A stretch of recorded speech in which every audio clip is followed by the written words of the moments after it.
But the launch team has been made aware of an issue that the range is working. And currently they're monitoring that work that is going on over at the range. We understand that issue is related to the flight termination system. Now, the flight termination system, just to give you a quick explainer, every rocket has a flight termination system. It's the system that the Eastern Range here uses in order to send a destruct signal to a rocket in case it veers off path. So it's a very critical, important safety component in terms of how the range keeps the public safe here. We understand that the flight termination system, they're working an issue. And so as they continue to work that issue, they've asked for some assistance from the launch team to help verify some of the work that they're doing on their FTS system. And this is where it gets a pretty unique situation here. The assistance they've asked for is to verify what's going on with their system. They want to check it to see that the work they're doing is okay. And in order to do that, the FTS console operator inside the firing room has been asked to help them verify it. And the way that they're going to do that, and the solution that he proposed to check and verify the system with the launch director, and she gave the approval, is to go get a piece of heritage equipment from inside the VAB that was used during the space shuttle program. And this equipment is able to receive commands by the range through the flight termination system. And so with this piece of equipment, this console operator who works FTS was granted permission to go go over to the VAB next door and get this equipment that he's very much aware of and used during the space shuttle era. And so that is in work right now. The bottom line of all this is, at this moment, the range is no-go. But that is not stopping us from moving forward in the countdown. We can continue to process and work the countdown. The closeout crew will continue to do their work, and the launch team will continue to do their work as well. But we'll keep you updated on what happens in regards to, as far as my understanding goes, a pretty unique situation here with trying to bring resolution and kind of help out the situation that we're seeing at the range right now. And that's Nicole out the host desk. Thank you, Daryl. Yes, very unique, but I think it speaks to the ingenuity of this team, right? To say, hey, we have this equipment at the VAB. Why don't we leverage it to try to solve this issue and work it? Yeah, what a great example of human creativity, right? We know this thing exists. Let's go solve this problem. Mm-hmm. We have time, like Daryl said, we're going to continue to march down the countdown. So we'll continue to get the rocket and the crew ready, but we still have that 2-hour window. So in the meantime, let's try to figure out what's happening with the range. And speaking of the range, what is the range for people who might not watch rocket launches with us often? Sure, yeah. So anytime that you launch a rocket, you have to clear the airspace, right, in the launch corridor. So where the rocket's flight path is going to go, you have to make sure that that whole airspace is clear. And so we actually have assets. The Space Force helps us out with this one, but we want to make sure that there aren't airplanes in the way and there aren't other maritime assets in the way or things like that. So that there's a whole group of people. We talked about, actually, Gary said it great, right? It's a huge team sport, and so there's a whole group here on the ground that is monitoring that launch corridor to make sure it's clear and ready to go.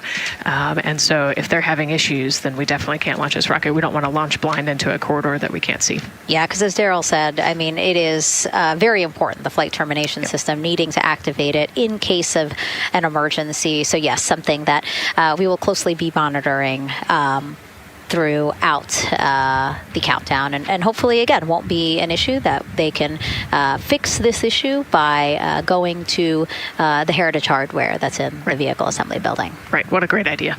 Okay, so again, under 2 hours from the opening of our 2-hour launch window, 6:24 p.m. Eastern Time. The crew, as you can see there, inside of Orion, relaxing, getting updates from the team, but also just getting in the right headspace for hopefully launch today. Let's learn a little more about each of them now. The moon, to me, it's the thing that connects me together with all the other humans in my life. I remember being a little kid lying in bed at night and just looking out at the moon in whatever phase it was in, and I was thinking, man, my friends that live like 20 miles away, they can probably look out and see that same exact moon. And then when I was in the Navy and I would look out at the moon and I'd be halfway around the planet, and I would think, man, my brother can see that moon where he is, and he's halfway around the planet from where I am. To me, it's a connection of life on Earth. We can all look up and see that moon, and it's always changing. The moon is never the same 2 days in a row. I love that. My name is Reed Wiseman. I'm the commander of NASA's Artemis II mission around the moon. I grew up in a little town just north of Baltimore, Maryland, about 20 miles north of the city. There was a National Guard base nearby my house, and there were A-10 aircraft that would fly over every now and then. I just would look up at them and be like, man, I want to be up there. I want to go do that. And then my brother went to the Naval Academy, and I would go every year and watch the Blue Angels fly during commencement.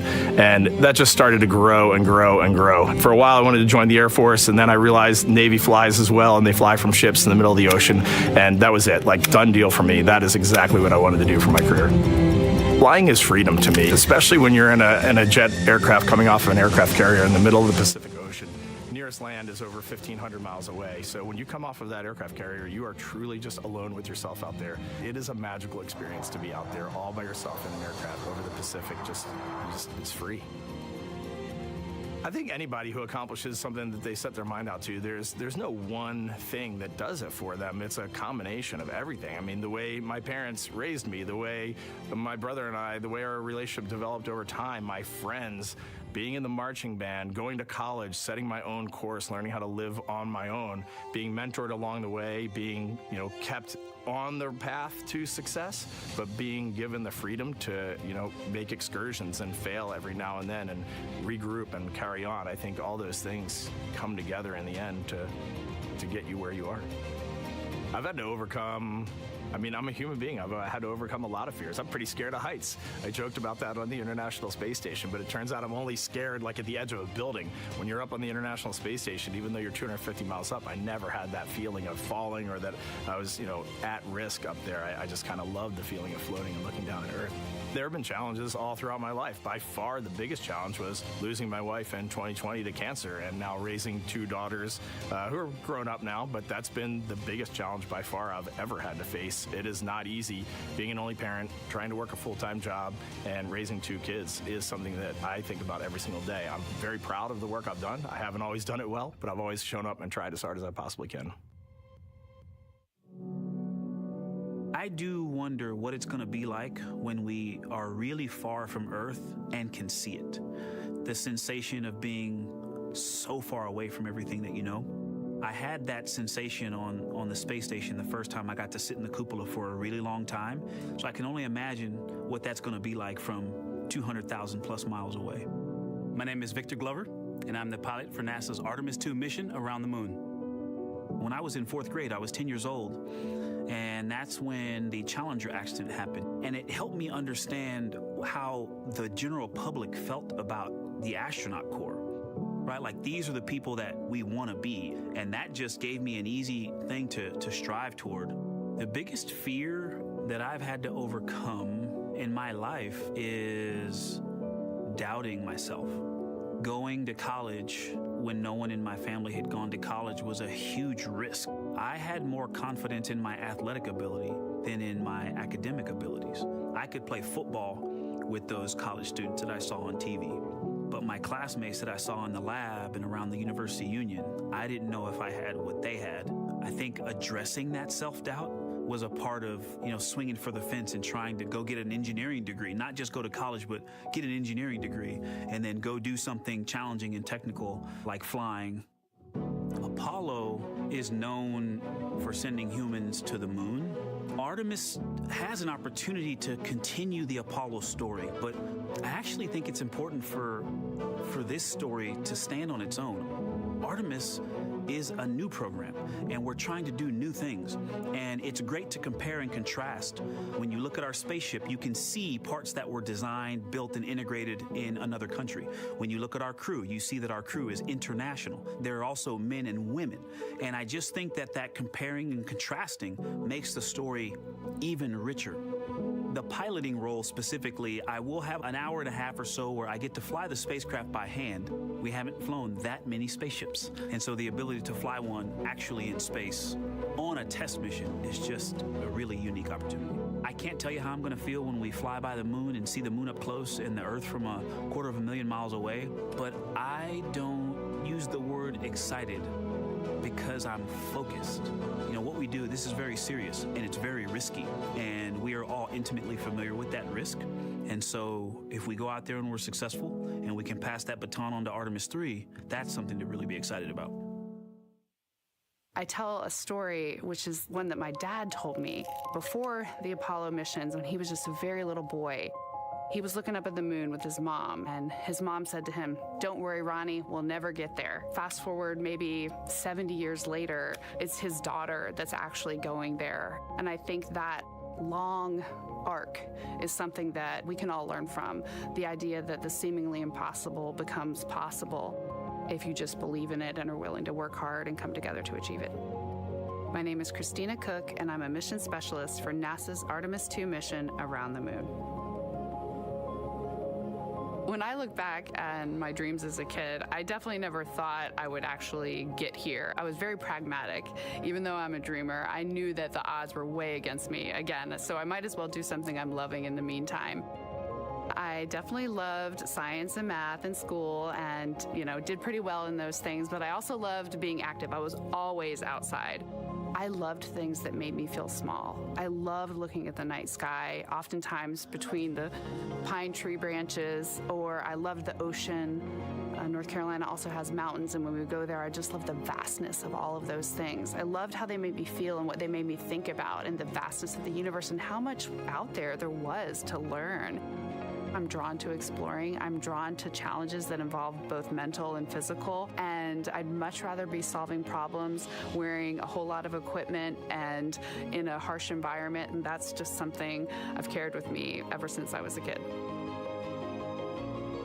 Thinking about the fears or challenges that I've had to overcome, there are just so many. I mean, basically, that has been the journey. I always say to people, do what scares you, and that means I have to follow my own advice. So doing what scares me meant getting on a plane and going to the Antarctic, getting on a plane and going to study abroad in Ghana, applying to become an astronaut, opening the EVA hatch in the airlock and going out of it into the darkness, strapping myself onto a rocket.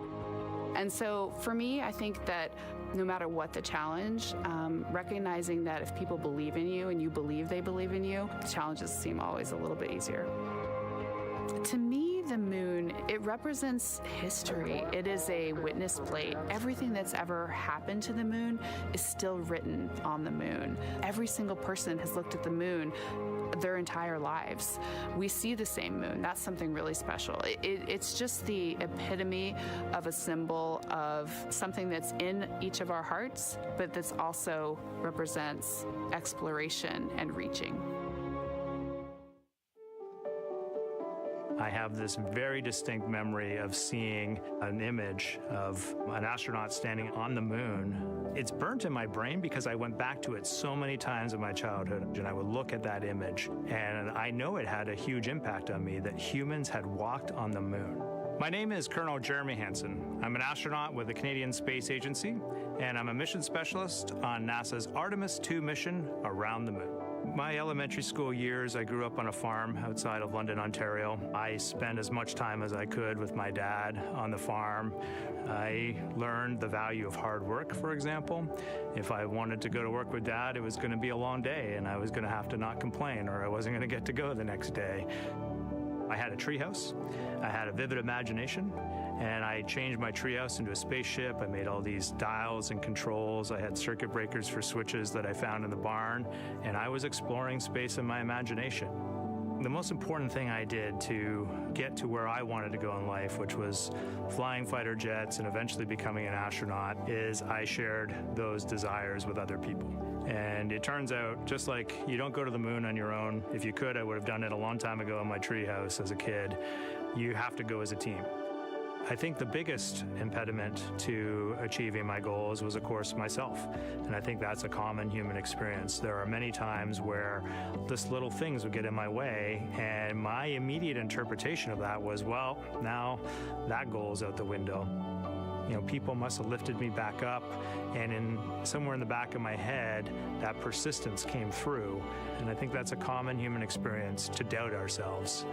I've come to this, I guess, realization that I believe that we all have gifts to contribute, and the goal is to figure out how to use your energy towards adding positively to humanity's existence on this planet. But I love it when humanity sets big goals, like sending humans to the surface of the moon with an eye to eventually going to Mars, because when we do that, we can bring together genius from not just even in one country, but around the world. I've also learned from my indigenous mentors that they refer to the moon as Grandmother Moon. So you've probably heard of Mother Earth. They use Grandmother Moon because Grandmother Moon is responsible for the water in their community, just like the moon moves the water around the planet, affects the tides. And I think that's a really beautiful thing for us as we go back to the moon, to think about all the different cultures around the world and how they view the moon differently. And that's really neat because we all share that same moon in the night sky.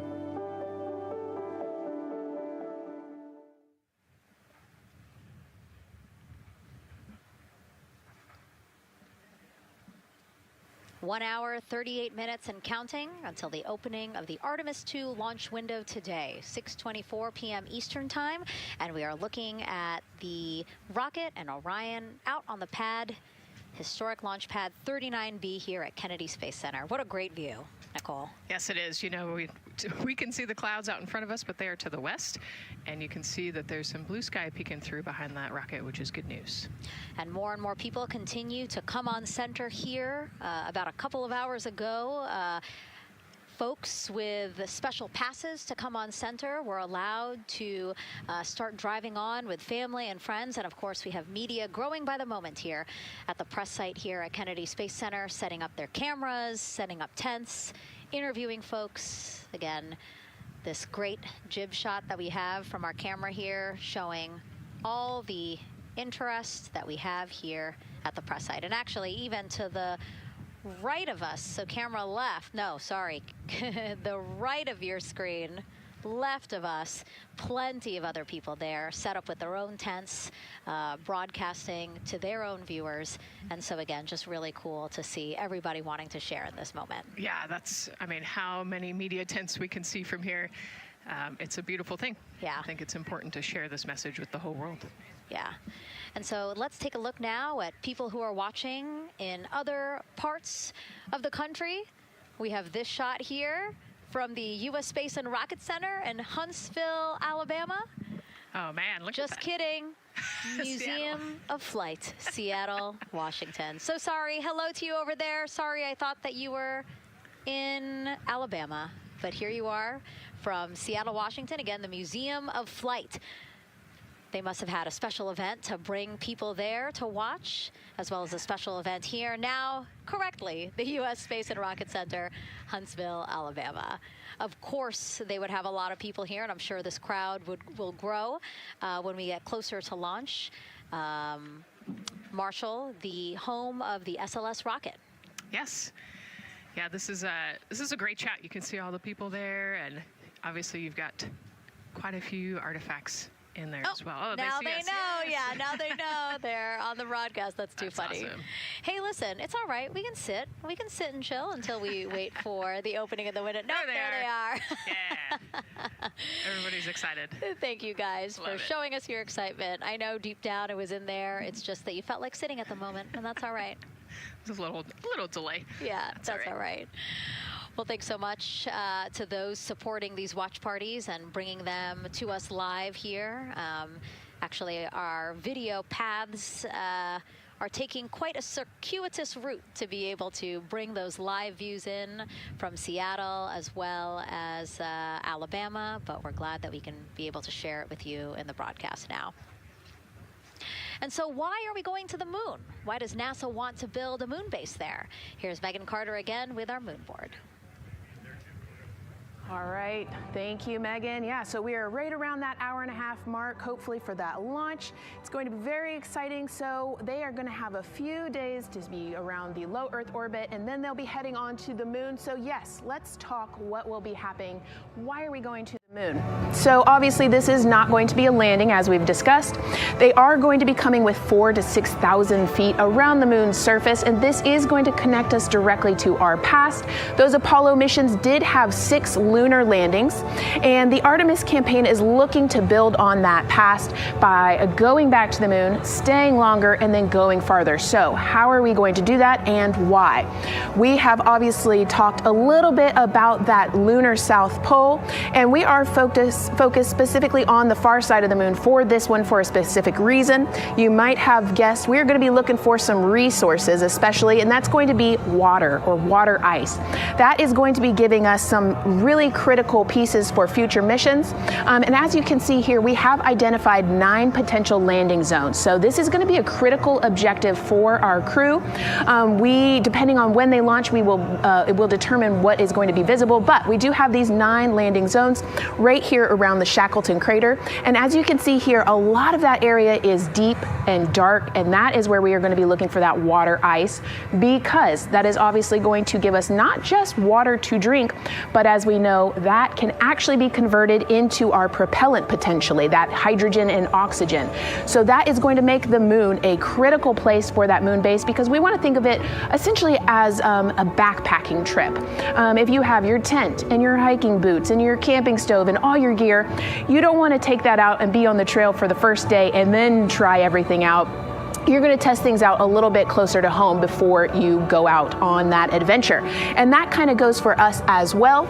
So the moon is going to be critical for us in the future steps towards our lunar landings, and then also for going farther on to Mars in the future. It's going to set us up for that deep space exploration, and we can't wait to see what they see once they get to that flyby. But for now, we are, like I said, getting closer. So I'm going to turn it back over to you, Megan. Exciting stuff. Again, the idea of accomplishing a moon base, like as we've been saying, sometimes things just seem like science fiction, and it's amazing that we're making it science fact. Yes, yeah, we're going back. We're going to scout it out, and then on the future Artemis missions, we're going to put boots back on the moon for the first time in over half a century. But we're going to stay, and we're going to learn from the moon, and we're going to, as Megan talked about, the water ice, and harness that resource, and not only learn from the moon about Earth and about the solar system, but also figure out how we get to Mars from the moon.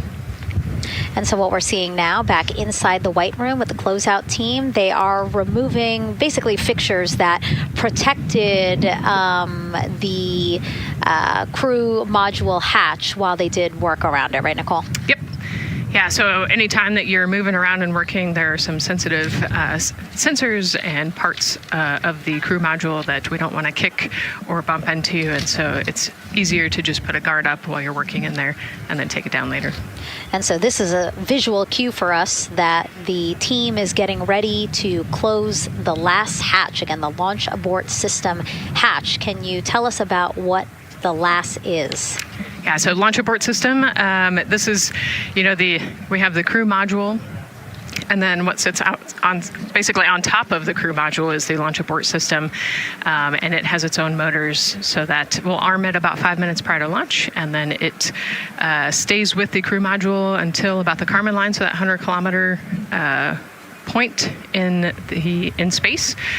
Once the crew could safely get to orbit, it will actually be jettisoned, and the crew module will then be exposed. So this is just a safety mechanism that stays on the outside of the crew module, and then as they monitor the attitude and the thrust and all sorts of different data points to make sure the crew is safely getting to orbit, And once they are safely to orbit, then we will get rid of that launch abort system.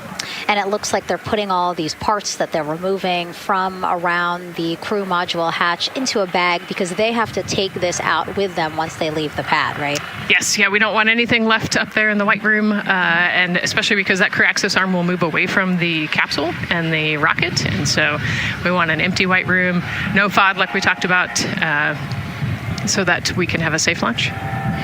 And this orange tube that you see on the right side of your screen, that had been inside the crew module providing breathable air to the crew. And now again, with the crew module closed and them getting ready to close the second hatch, that has been removed and is out of the way. So again, the closeout crew can continue to do their work. Yeah, that's just a duct to provide some cooling air and some breathing air to the crew and the closeout crew while they're in there. That's actually a good point, yeah. And so as we continue to watch the crew prepare to close the launch abort system hatch, why don't we take a look at the crew's mission patch? Now, crews have designed their official mission patches since the Gemini 5 launch in 1965. Reed, Victor, Christina, and Jeremy, they really wanted to play on the abbreviation of Artemis 2 to all, signifying not only the second major flight of the Artemis program, but also a mission to explore for all, by all. The crew chose the iconic Earthrise photo for a reason. It was taken by the Apollo 8 crew in 1968, the first crew to ever fly around the moon. The mission was to prove teams then were ready to land on the moon the same way Artemis 2 hopes to fly around the moon ahead of a lunar landing with Artemis 4. This time,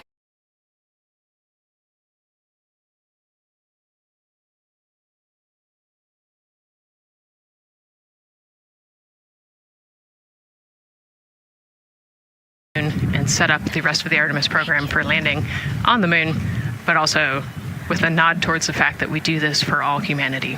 And I love the thoughtfulness and how much importance they put on their patch design. another camera angle of inside the Orion spacecraft. I was going to say, we might be able to see Rise, but I think it's right behind Reed's foot there. And so to orient people again, so basically we have Christina in your upper Christina in your upper left-hand corner. Then you have Jeremy below her. And then the feet you're seeing, those are Reed's feet.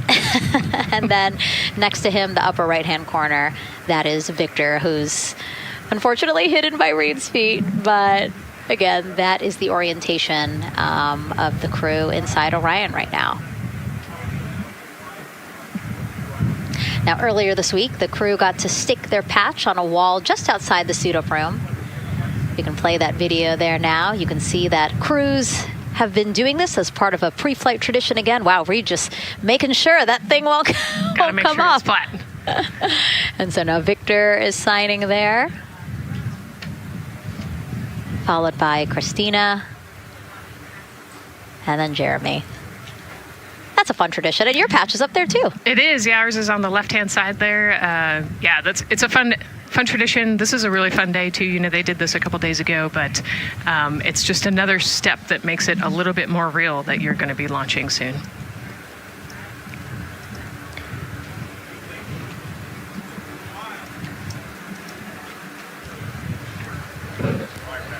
Again, we talked a little bit about this before. The basically like a computer there on Jeremy's leg, a way for him to just check out the data, see some of the data that also Reed and Victor are getting to see, but in those much bigger displays for Orion. Right, yeah, it's basically a tablet on his leg, and it's actually plugged into a cord nearby that allows him to have a screen repeater so he can see what they're looking at.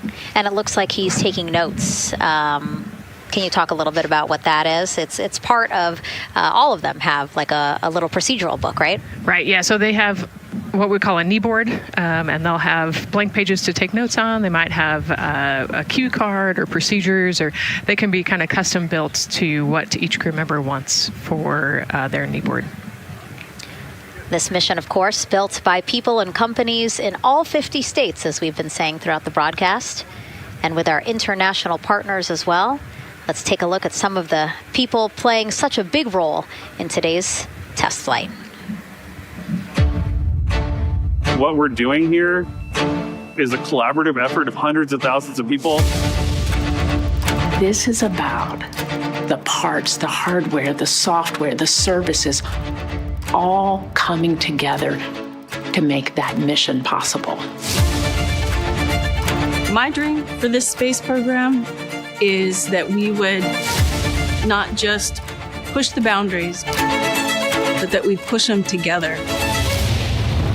And liftoff of Artemis 1. We rise together back to the moon and beyond.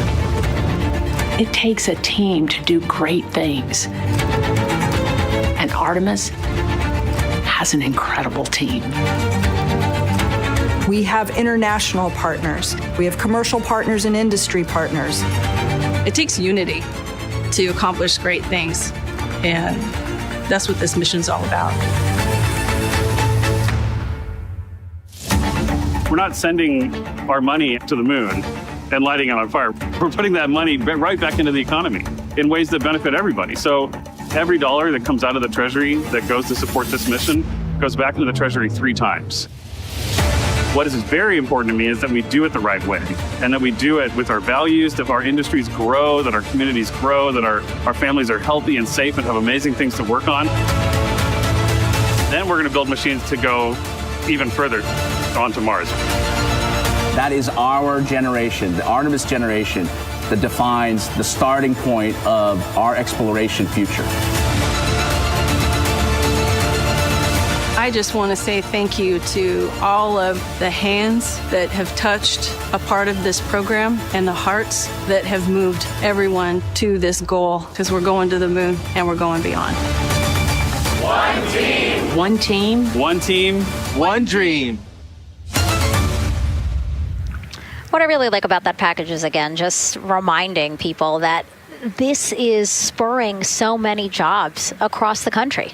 Yeah, across the country and across the world, right? The whole world has a part of this. The Artemis Accords are signed by over 40, 50 different countries. And so, yeah, we're taking all of the taxpayers' money and we're putting it right back into the jobs here in the U.S. And the money, too. You know, when we have more disposable income because we have good paying jobs, that's money that goes back into our economy as disposable income. So really, it is just an ecosystem that NASA is proud to be a part of. Right. And not only is it about the money and the economy, right, but it's also about the science and what we're going to learn and exploration. You know, we, on top of all of those things, we benefit the economy as well. Mm-hmm. Obviously, Nicole is a wealth of knowledge. We're very lucky to have her. We're going to be tapping into that knowledge throughout the broadcast, and we have been for now close to 4 hours. So thank you, Nicole. I hope you're holding up okay. Yeah, I'm loving it out here. It's been great. Let's learn a little bit more about Nicole. Her first mission to space was actually last March. She launched from here at Kennedy Space Center as pilot of NASA's SpaceX Crew 10 mission to the International Space Station. And what a beautiful launch that was. She spent 148 days in space conducting science experiments that could benefit us on Earth. For example, one studied the physics of liquids, which could help researchers deliver medicines more effectively. She also conducted an almost 6-hour spacewalk to help upgrade the orbiting lab's power system. Nicole is a lieutenant colonel in the U.S. Air Force and flew one of its most advanced aircraft. She was born in San Diego, California, and is a twin. That's a cute photo of the two of you. Oh, that one too. Young explorers, yeah. Yes, yes. That's so great to just see how far you've come. Again, I think that speaks to what we've been saying. Like, you know, just if you're passionate about something, go for it and see where that takes you. Yeah, I think that's a great example. You know, I was a serious little kid with really high goals and just kept working hard and never got bumped off the path and ended up here. Mm-hmm. I think it's a testament to the human, like we talked about, if you're willing to work hard, be a good team player, you can really get anywhere you want in life. And that's what I love to talk about. Christina has mentioned similar things. And so it's been kind of a theme for the day. Yeah, definitely a theme for the day, a theme for the team. The team has said the same, the crew has said the same sort of things. So absolutely, Nicole, thank you so much for being here. And hopefully only a little bit more until launch today. Hopefully. So today's Artemis 2 test flight will mark only the 7th time NASA astronauts will launch on a new NASA spacecraft designed for crew. And then controlling the flight will be Mission Control in Houston. Our Gary Jordan is inside with flight controllers. Hey, Gary. Hey, Megan, you are right. This is a significant milestone, and we may be putting the names of a few more astronauts in the history books today. The Artemis II crew is set to launch today will join a select list of humans to fly in a spacecraft for the very first time. And Artemis II, like missions before it, is a test mission. During ascent, the crew and the teams here in the room are prepared for a variety of scenarios. Some of these will be called out directly by Capcom Stan Love during ascent, and some are a little more subtle. These calls can be split into two categories: alternate main engine cutoff or MECO targets and aborts. First, there are two alternate MECO targets, or AMTs. These note milestones to give flight control teams and astronauts an idea of what would happen after that moment should the core stage lose one of the main engines. First is AMT low. You won't hear it called out by the crew or Capcom since this happens right at liftoff. If the core stage loses one engine at this moment, an abort once around option could be made at main engine cutoff, meaning the crew could target a splashdown in the Pacific. The second is AMT high, which will be called out by Capcom's Stan Love around 22 seconds. After this moment, if the core stage loses an engine, we can still pursue an alternate mission in low Earth orbit to accomplish some of the test objectives. And at about 5 minutes, 16 seconds into the flight, you'll hear the call 3-engine press. This is a good moment. After this point, if the core stage loses an engine, we can still make a nominal main engine cutoff and pursue a moon mission as expected. Again, these MECO targets give the flight control teams and crew an idea of what lies ahead should one main engine be lost, but assumes we are otherwise continuing to a main engine cutoff target. This differs from an abort, where the Orion capsule separates from the Space Launch System prior to the planned separation time. There are abort options at every moment that integrity is attached to the Space Launch System, from the pad to more than 3 hours into the mission. During the first 8 or so minutes of powered flight, there are 3 abort options. First is the use of the launch abort system, which you see at the very top of the rocket, and here in the White Room where the hatch is open and teams are working to close it. This particular abort capability can be used from here at the pad through roughly 3 minutes and 22 seconds into the flight. Next is an untargeted abort splashdown, or UAS. This uses Orion's service module engines to escape the SLS and becomes available immediately after the launch abort system jettisons. Third is an abort once around, or AOA. You'll hear Capcom Stan Love call AOA open around 7 minutes 30 seconds into the flight. This also uses the service module engines, but the burn profile is a bit different to aim for a splashdown in the Pacific after one trip around the Earth. NASA's expedited recovery teams are staged off the coast of San Diego to get to the crew and integrity quickly for this abort option. An AOA option continues to be available until solar arrays are deployed on the Orion service module a little more than 30 minutes into the mission. At this point, an abort to orbit, or ATO option, becomes available until separation from the upper stage around 3 hours and 23 minutes. Mission profiles can vary depending on when an ATO is executed in that window, but with power being drawn from solar arrays, it buys more time for astronauts and flight control teams to make decisions and stay in Earth orbit, return for a splashdown, or continue to the moon. The Artemis II crew and flight control teams are well trained on all of these scenarios, and the calls you'll hear to the crew on Orion to Earth may help them be in a ready state for whatever challenge may come their way. At this time, we're not tracking any significant issues here in mission control in Houston, Texas that would be showstoppers for today's launch. We're continuing to, of course, monitor the countdown along the way MS1, and make sure all systems are go for when we reach T0. With that, I'll send it back to you, Megan, at the Kennedy Space Center. All right, we are ready for another reading if you are ready over there. Yes, sir. CBA is steady at 2,600 PSI. All right, copy that. And you know, the more times we ask you to do that, the closer we get to launch, so that's a good thing. Copy. You heard it there from NASA Test Director Jeff Spaulding. The more that they keep on asking her how the pressure is holding in the counterbalance assembly mechanism is a good thing, because it means we are getting closer to launch. So that's amazing news over the loops that we just heard on Orion to Earth 1. Again, that communication channel with the crew. But now I want to get back over to Daryl with the launch team. He has an update now on the flight termination system that the team was tracking. All right. Thank you very much, Megan. And we're getting an update now from the launch team as we speak.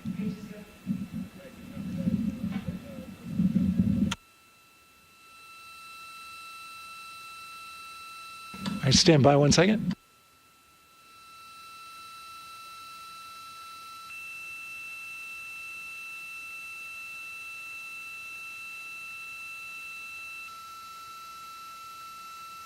Okay. Sorry about that.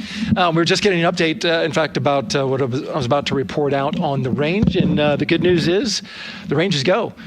So we reported that they were working to verify their equipment regarding the FTS system.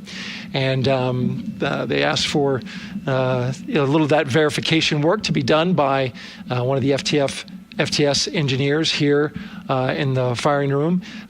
He went out to the VAB to get some legacy hardware to help out with it. But in the end, this is a fix that the range had come up with to get clearance, to clear the range rather, and to as well work the FTS system. And so now they are go. Again, the range is go. That is no longer a constraint. And so you combine that with the fact that the rocket and the ground systems here also working, no constraints, clear board here is great news. So again, the range is green, and we're continuing to work through the countdown. We got a weather update that came in to the launch director from Launch Weather Officer Mark Berger. He reported out that there's still a little bit of feisty weather activity that's happening up in the Titusville area. That's the city neighboring the Kennedy Space Center. Those showers had passed over Kennedy, and then now they're currently over in Titusville, currently still within that mile kind of constraint of flight through precipitation rule.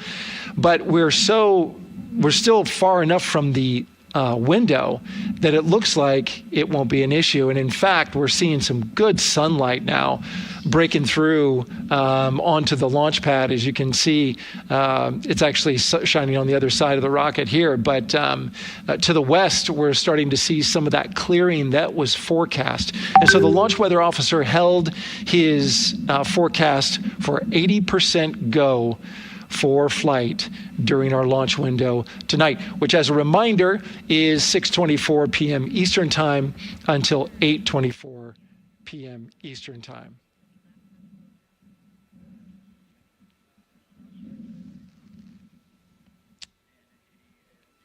And we're also hearing that the last hatch closure, as you can see in the bottom corner of your screen, they're starting to work on that. That's the launch abort system hatch.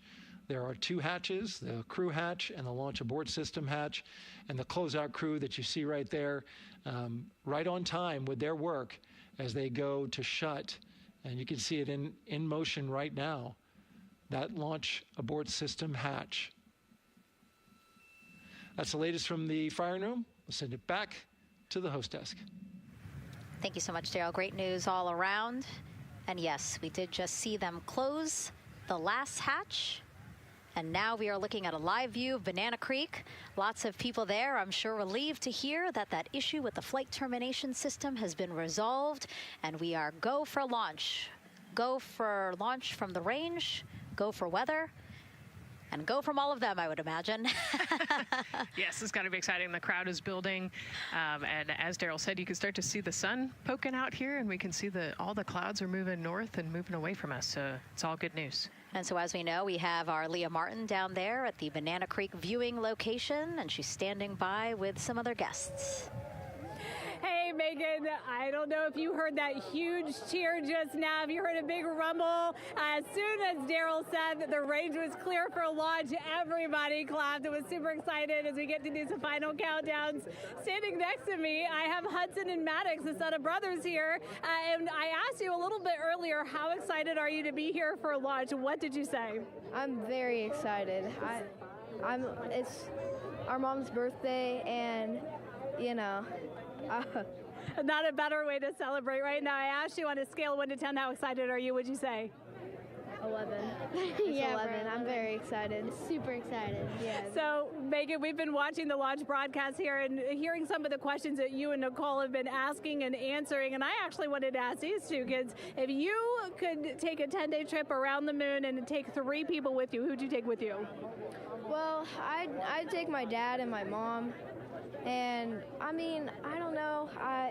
Probably my best friend. I'd just say one of my friends, you know. Oh, one of your friends. So brother got left out. Who would you take? That was just what I was thinking. My dad and my mom and my best friend. That's a pretty good answer. Your brother can get his own trip to space, right? Yeah. So I'm actually joined here also by Dad. Now, you were sharing with me that a lot of the work that you've been doing over the last several months has been prepping the launch teams, our engineering teams, our ground systems teams to get ready for launch, to be mindful and to be in this moment. How does it feel to be standing here knowing that the people you've worked so closely with are doing what they're passionate about, or doing what they were born to do, moments away from launching this rocket?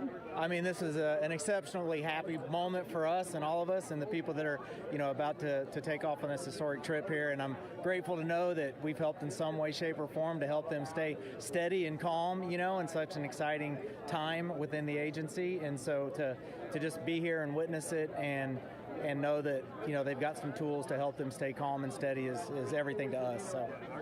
Fantastic. Well, Megan, we are standing by ready to go, and we're ready to cheer this team on. Thanks so much, guys. And yes, Leo, we did hear that cheer. That was very exciting. I think the vibe over there is they're celebrating, they're having fun. And here, once they heard that we're go for launch, everybody had to run back to the camera and work. It's a little bit of a different vibe, but I definitely think that people are excited, especially as we see now live inside of the White Room at the launch pad. The closeout crew has closed the launch abort system hatch. You saw there, we took it live. Took a lot of them, I think all of them, except for one. I think it took 3 or 4 of them to push that hatch door close. And then they felt around the perimeter of the door to make sure that everything was sitting just right. Right, yeah, we talked about how heavy the crew module hatch is. This hatch is just as heavy probably. And so, they're working the closure here. And working those connections, and you can see, there's still 3, 4, 5 people that we can see in the White Room. It takes a lot of people to get these hatches closed and this rocket ready to launch. Mm-hmm. And so the next step in the countdown is that this team will start closing out the White Room. So basically disconnecting things, stowing things, making sure that when they leave, there is nothing that isn't supposed to be there. And really, then at that point, it's just all 4 of the crew member, Victor, Reed, Christina, and Jeremy by themselves at the top of the launch pad. Yeah, and then eventually that crew access arm will move away, and then it'll really just be them up on top of that rocket. Mm-hmm. Yeah, your eyes lit up when I said that. That's exciting. It is. It is. Yeah, we had a moment, we talked a little bit about my fear of heights, but most of our crew is afraid of heights. And so there was a moment where I realized that it was just us, 100 and some odd feet up and no crew access arm, and may or may not have said something that made everybody go, huh. Were you wondering to yourself, how did I get here? We're pretty far up. That crew, again, bringing that drag-on camera. That camera is a handheld camera that is a live look for teams who are remotely watching these operations closely. Again, verifying that things are as they should be before the crew starts, the closeout crew starts leaving the White Room. You see them checking their procedures. You can see they're covering the ends of those hoses. That's to protect those hoses from FOD. So we don't want any dirt or anything to get into those while we transport them and stow them. So you can see Andre there working to close out the hoses as well while they're cleaning up the White Room. And so they'll tape that close. You just saw number 5. Number 5 holding some tools. Again, we'll stow those away. You have to account for everything. Obviously, they did have tools out. They did have procedures, paper, notes out. Like all of that has to go. Yes, and you can even see on number 3's hat, he's got a string that's connected to his suit there. That's, again, just to make sure that we don't lose anything. If, a gust of wind or you get knocked or something, you don't want to lose a single thing in the white room. So everything is tethered, everything is accounted for, and everything is protected. The crew now, another live view of them inside Orion. Jeremy, Christina, and Reed and Victor on the right side of your screen. What do you think they're thinking right now, Nicole? Oh man, just over an hour to launch. There's probably a little bit of a lull right now, monitoring some systems, but you can see Reed's got his feet crossed. So I think just trying to relax and, pass the time by maybe thinking through the items that they're going to monitor through the launch, the different jobs that each of them have throughout the launch. And once they get to orbit, this first day on orbit is actually really busy for them. They've got, 2 burns that they have to monitor. They've got to get the system set up, and they've got to get the cabin set up. So there's a lot going on in the next 24 hours for this crew. I think they've got a couple sections where they get to take a nap, but I don't think they get a full night's rest for quite some time. So, going through what's next. And so as we say that, imagine what it would be like to live in a spacecraft for 10 days. Let's take a look at what life will be like in Orion. Artemis 2 is our first crewed mission back to the moon since the Apollo program. A lot of the focus of Artemis 2 is really checking out systems to be sure that we're ready and well positioned for continued human exploration. My name is Susan Baggerman, and I'm the Chief Health and Performance Officer for the Orion program and the Artemis 2 mission. And this is 10 Days in Orion.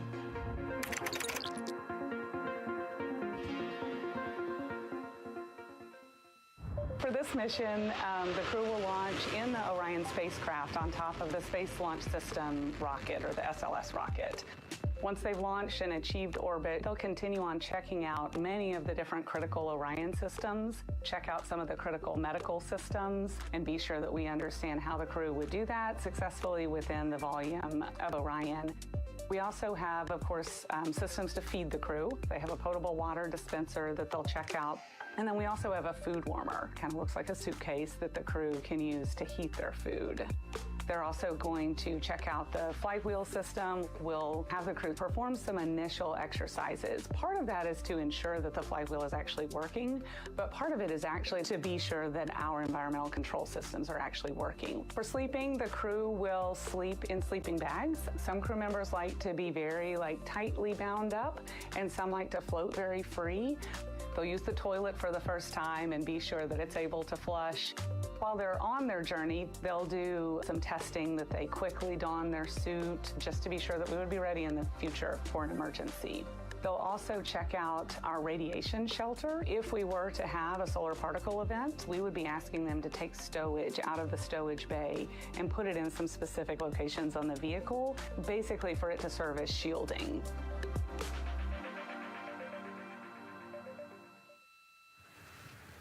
And so I want to talk a little bit more about what we just heard in that package. I am interested in the space food.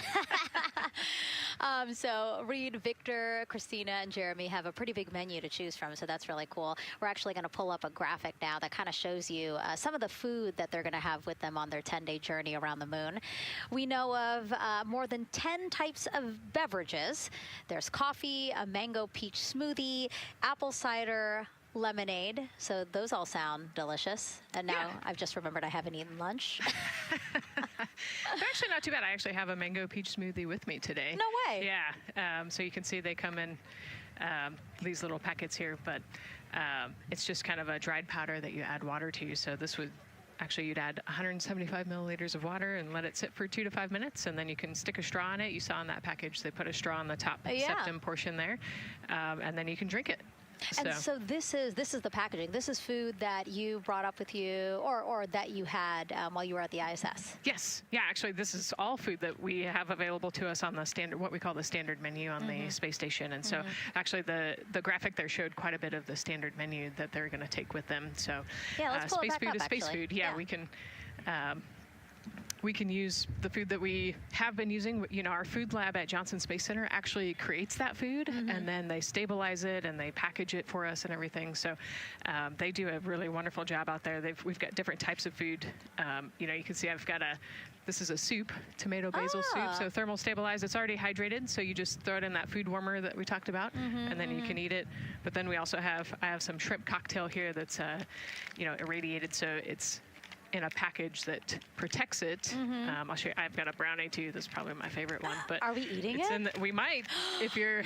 Yes. Look, see, they want us to eat. I don't know what happened, but it worked out. Yeah. With what we were saying here. So it's in an outer package to help protect it against, you know, radiation, and then it's in this inner package. And so this cosmic brownie, actually, the trick, Ann McLean, my crewmate, taught me. The trick is you got to put this in the food warmer and get it nice and warm, and then you can get it. But so what we do is we just take scissors and you open it up, and then it comes right out. So these brownies are nice because they don't have a ton of crumbs, and so you can actually just eat it pretty easily in space. You know, if you imagine, that would not happen in space. It would not fall. But yeah, so we've got all sorts of things that you can actually eat. The menu's pretty good and pretty diverse on the space station, and then as you saw, pretty diverse for Orion. Nice. Yeah, that's amazing. And again, here's a look at the crowd that's starting to continue to grow here as we get closer and closer to launch. We are now under an hour from the opening of our 2-hour launch window at 6:24 p.m. Eastern Time. And so let's take some questions from social media. We haven't taken some of those for a while. You put that brownie away, Nicole, or I'm going to steal it. Nicole, we have another celebrity who submitted a question. Let's take a look. Okay. A quick question for the Artemis crew. What food from Earth would you bring with you into space? And why would it be lasagna? Because that's the greatest food. Again, not really a question. Yeah. Because he was like, it's lasagna. It's got to be lasagna. You know, there is lasagna on Space Station, and it wasn't too bad. Probably not my favorite food of all, but yeah, lasagna's not a bad option. It's a high-calorie meal. If you're trying to, you know, carb load for a spacewalk or something, it's a great option. Yeah, I remember Christina saying that her favorite food on the menu, and actually, she was saying that she was getting in trouble because people kept on saying, you can't eat mac and cheese every day, Christina. You know, we mentioned the mac and cheese and brisket earlier. Man, I would put those two on a tortilla. That would be great. That sounds delicious, delicious. Well, thank you so much, everyone, for sending in those questions. For everyone from a 5-year-old that we got a question from to all the way to Roy Woods Jr. there, a comedian. So thank you so much. And if you're just joining us, welcome to the Space Coast of Florida, where we are counting down to liftoff of Artemis 2. You see a beautiful aerial shot there of our rocket on the pad. For the first time in more than 50 years, we are sending humans to fly around the moon and back, and we're taking you all of you with us on this next chapter of human spaceflight. I'm NASA's Megan Cruz, and this is NASA astronaut Nicole Ayers. Great to have you here, Nicole. Yes, this has been a beautiful day. Excited. We're continuing to march towards this launch. Yeah, and if all goes as planned, this crew could travel farther from Earth than any other humans before them and see parts of the moon no one has ever laid eyes on. How exciting. Yes. Exciting is an understatement, I think. That's true. We're going to see the far side of the moon for the first time by humans in a long time. It's important. And as the crowd, again, builds behind us, more activity that you're seeing here at the Kennedy Space Center press site. We also have a ton of people gathering around the world to watch this history-making moment. So let's take a look at those watch parties now. Oh. That crowd has grown. We checked them probably like 30 minutes ago, and it was half that. But again, as we get closer and closer to launch, we are seeing more and more people gather together, wanting to experience this together and not just in a vacuum at home, you know? Yes, this is so exciting. Look at all of those people. Man. And now here we are back in Seattle, the Museum of Flight. Again, people gathered there to show their kid. We see someone walking in the second row there. His first crewed launch to the moon. How exciting. That is exciting. Hello, everyone. Woo. Oh, that's so great. And now let's get you up to speed on what's happened so far. Again, we are now within an hour of the opening of our launch window. So what has been happening so far today? Well, a lot. After waking up and grabbing a bite to eat, our Artemis II crew suited up inside the historic crew quarters, a tradition that dates back decades. Teams helped them into their custom Orion crew survival suits, and just like other crews before them, they gathered around a table for a card game to pass the time, but to also burn off any lingering bad luck before they walked in the footsteps of every NASA astronaut launching from Kennedy Space Center since Apollo 7 in 1968. They walked outside the Neil Armstrong Operations and Checkout Building to greet a crowd of family, friends, supporters before getting into their Astrovan for their security-escorted ride out to historic Launch Complex 39B.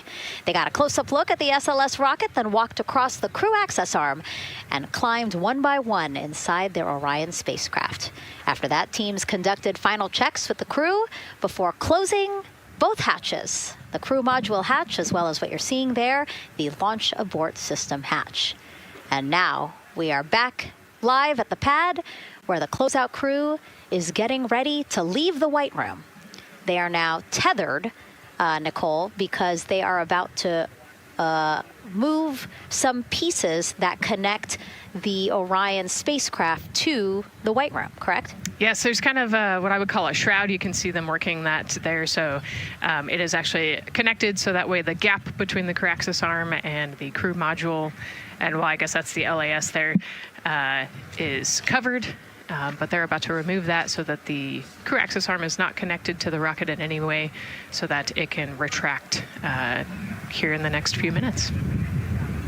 And for how we're looking with the launch countdown milestones, let's go to Daryl Nail in the Launch Control Center. All right, thank you very much, Megan. And as you can see there, the finishing touches, as you've been talking about, to the LAS, which brings me to that subject, because we currently are hearing the launch team is working an issue that was reported out with the LAS. At least there's an issue apparently with a battery on the LAS. The engineer who is in charge of the launch abort system sits on console here, reported that a temperature for one of the two LAS batteries is out of range. And although it's not a constraint for launch right now, it would be when that temperature is checked inside of T-minus 6 minutes, which is inside of terminal count. So right now, the team is working some troubleshooting on this issue. Going to follow, of course, along closely with what they learn. But again, a battery temp for one of the two batteries on the LAS is out of spec, and the team is working to understand, first of all, whether or not this may be a sensor issue, or is there an issue with the battery itself. So again, looking into it, troubleshooting and researching as we speak. With regards to the weather, we did get some good news there. Launch Weather Officer Mark Berger reporting to the launch director that the weather chances have now improved for the window. We are up to 90% go, which is great news. Again, 90% go. That is up from the 80% that we started when we had the first weather forecast come out officially 3 days ago. And so that is great. And for anybody who's here in the launch area knows that is certainly viewable. They can see that by just looking up. So we're getting some good clearing as forecast. And then just a reminder for those people who are watching the launch from the nearby area that if you're watching on an internet-enabled device, just remember that there may be a little bit of a delay. Can't tell you how much of a delay, but since it's on an internet device, sometimes this broadcast might be a little behind what you're actually seeing. So just keep that in mind as you are watching. Don't wait till the last second to run outside if you're inside your RV or your camper or your house. That's the latest here from the firing room. Of course, we'll keep track of that last battery issue. We'll send it back now to Megan and Nicole at the host desk. Two of them there had to be tethered to the inside of the White Room, because obviously now we have detached the White Room from the Orion spacecraft. Yes, that view is quite something. Yeah, spectacular. Yep. Oh, no, I'm sorry. I forgot. Nicole's scared of heights. An astronaut afraid of heights is actually not uncommon, as we've learned today. But yes, so obviously, again, things proceeding as we march closer to the opening of our 2-hour launch window at 6:24 p.m. Eastern Time. Again, the closeout crew just finishing up those last couple of things they have to do before leaving the White Room and then leaving the pad, leaving only the 4 Artemis 2 crew members inside the spacecraft by themselves at the pad.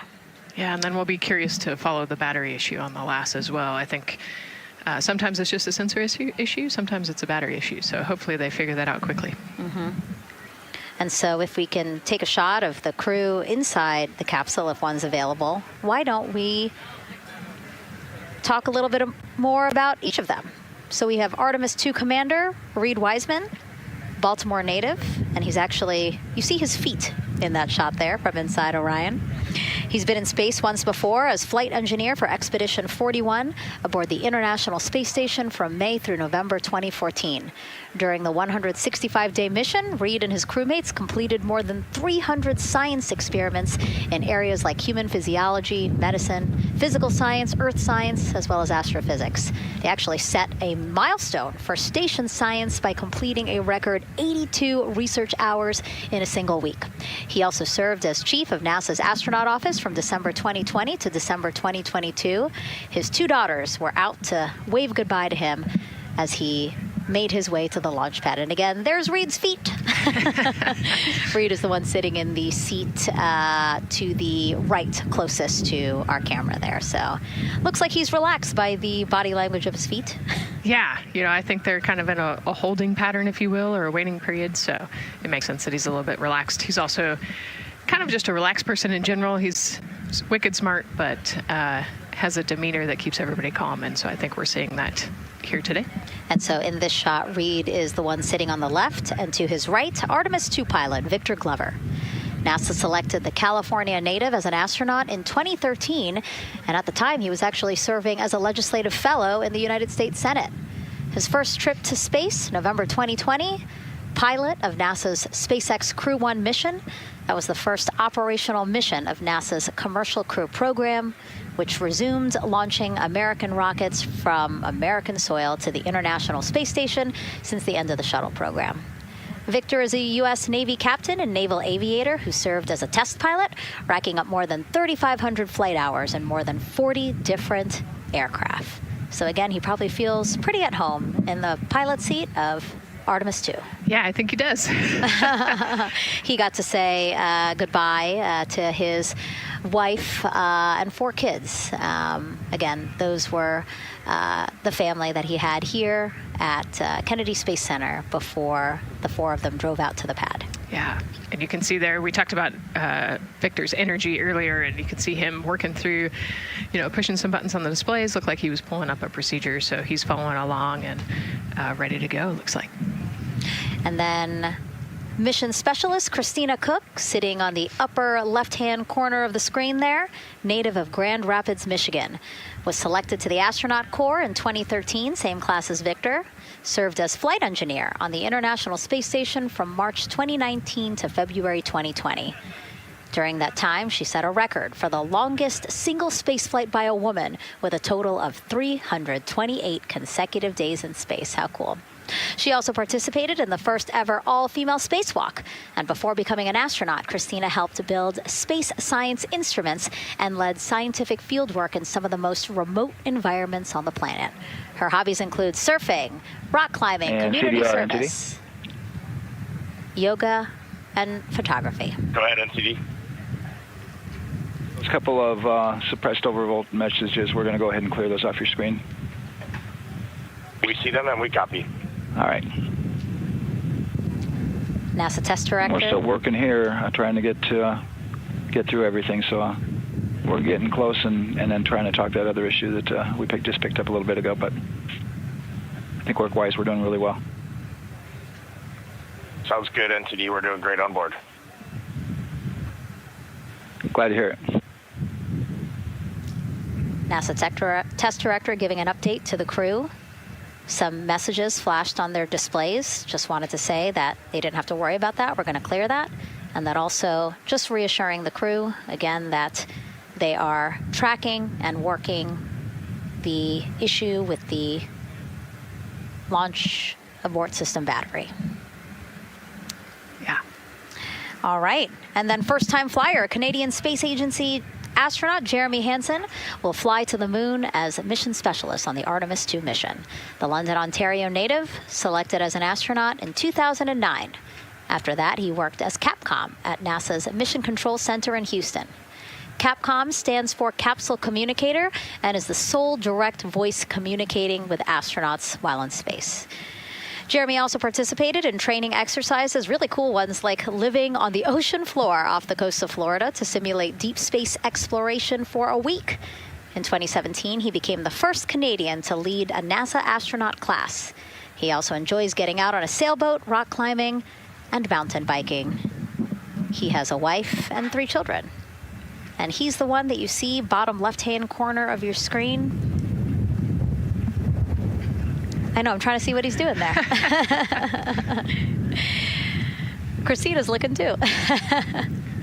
And so there is your Artemis II crew inside the Orion spacecraft. And this is actually the 7th time NASA astronauts will launch on a new NASA spacecraft designed for crew. And if you're wondering about the first 6 crewed test flights, here they are.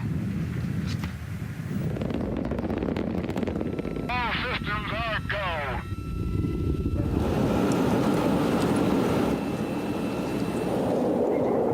Gemini 3, Gus Grissom, John Young, March 23, 1965.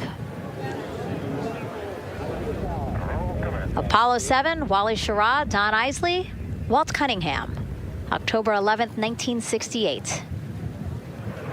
Space Transportation System, or STS-1, John Young, Robert Crippen, April 12, 1981. Then NASA SpaceX Demo 2, Doug Hurley, Bob Behnken, May 30th, 2020, followed by NASA's Boeing crew flight tests. Butch Wilmore, Sonny Williams, June 5th, 2024. And now, Artemis 2 with Reed, Victor, Christina, and Jeremy. It is really surprising, honestly, to hear that through all these decades, through all these launches we've had, this is only our 7th new vehicle that we're testing for crew. Yeah, you know, we have so many different missions that we think about and we talk about, but really 7 vehicles that we've tested and that we're flying. You know, I like to think of spaceflight really as a permanent test, right? We have, you know, hundreds of missions or so.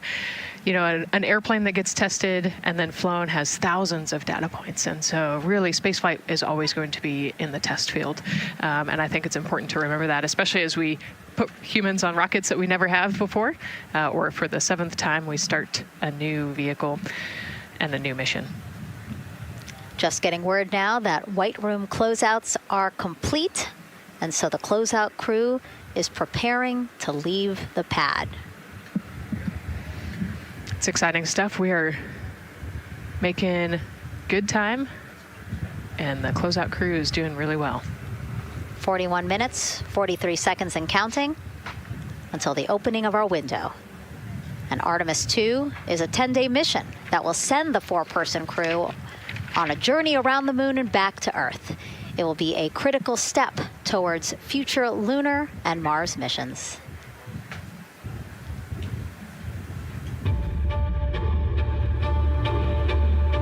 We're going back to the moon because it's the next step in our journey to Mars. We need to go explore the moon. There's vast regions of unexplored areas with the coldest, darkest places in our solar system.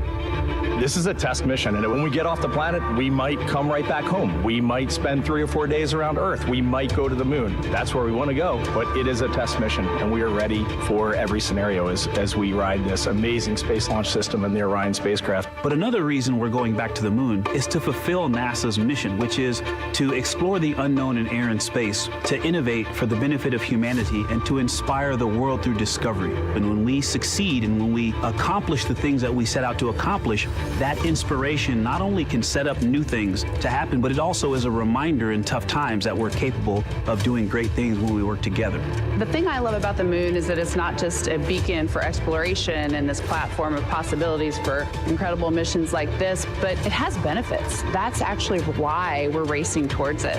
Those benefits are really wide in nature. You have everything from innovation, technology development, not only for future missions going deeper into the solar system, but technologies that come back to Earth. You have inspiration, a whole generation of people starting this pipeline of STEM workers and manufacturers and operators that are excited to see what you can do when you work hard and you come together as a team. When I think about the four of us flying around the far side of the moon, seeing that Earth rise, taking images and video and sending them back to you, the feeling that I have inside is hope. We know that Artemis 2 is not the solution for humanity on planet Earth, but it is a contribution in the positive column. We hope that just for a moment that people will pause and say, wow, it's extraordinary when you look back upon the Earth with over 8 billion people, and you see this concrete example of what humanity can do, this extraordinary thing when we set big goals and CDR entity to achieve them.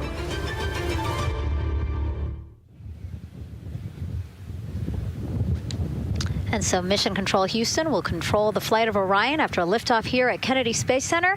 Here's Gary Jordan, who's embedded with that team. Gary, you might have to pause because we did just hear a call out to the commander in Orion. Will do, Megan. I think that was Commander Reed Wiseman responding to prepare for some of the next steps. We are now holding at the T-minus 10-minute hold. Expected a 30-minute hold. So we are well on the countdown. We are well on the timeline to meet this L-minus time and launch towards the beginning of the window, but continuing to track progress along the way.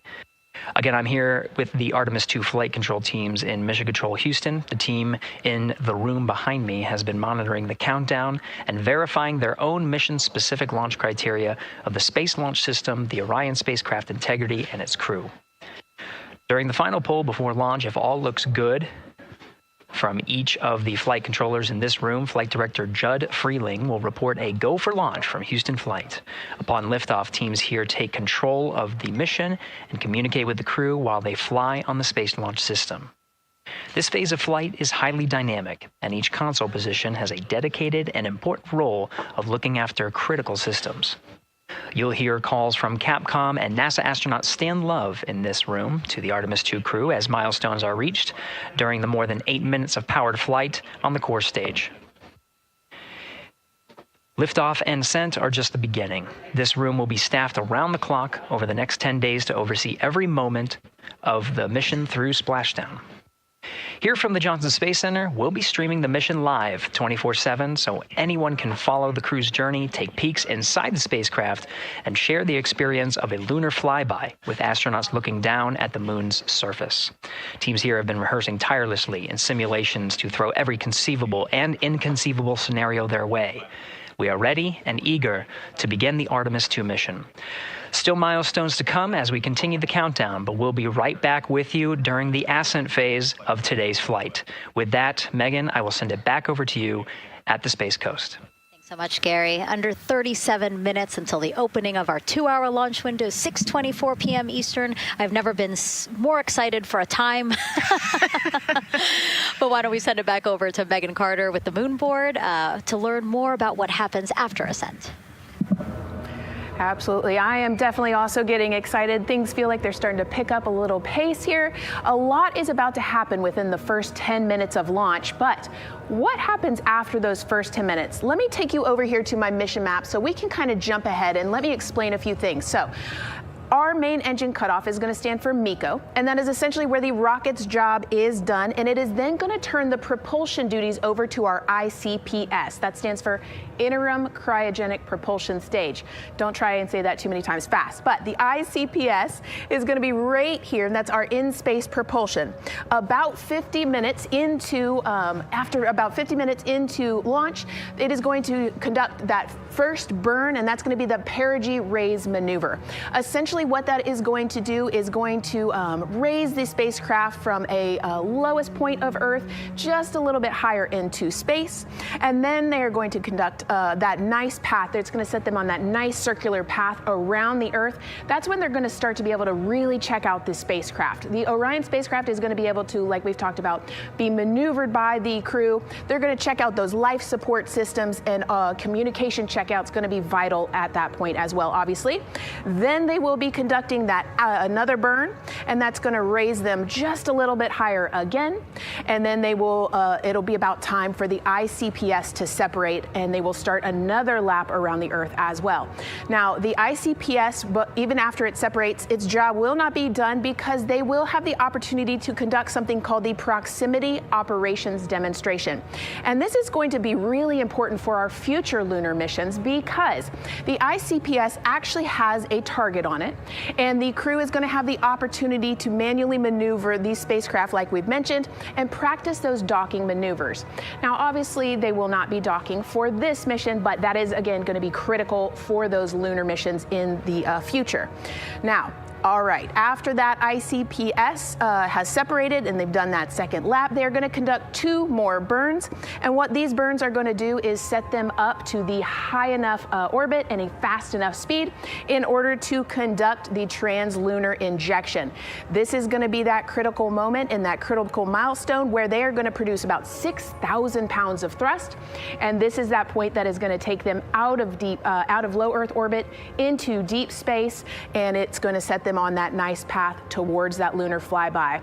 And I know we have talked a little bit about why this could be a record-breaking flyby and journey to the moon. And with that, I'm going to turn it back over to Megan so she can tell us just why. Yeah, she's talking about the distance record set by the Apollo 13 astronauts in 1970. They were 248,655 miles away from Earth, and this Artemis 2 crew might surpass that on flight day 6 when they fly around the moon by more than 4,000 miles. Yeah, it's a long ways. It's tough to fathom 250,000 miles from Earth, right? I mean, space, the space station is only 250 miles, and so we're going, I don't want to do the public math, but we're going much further than that.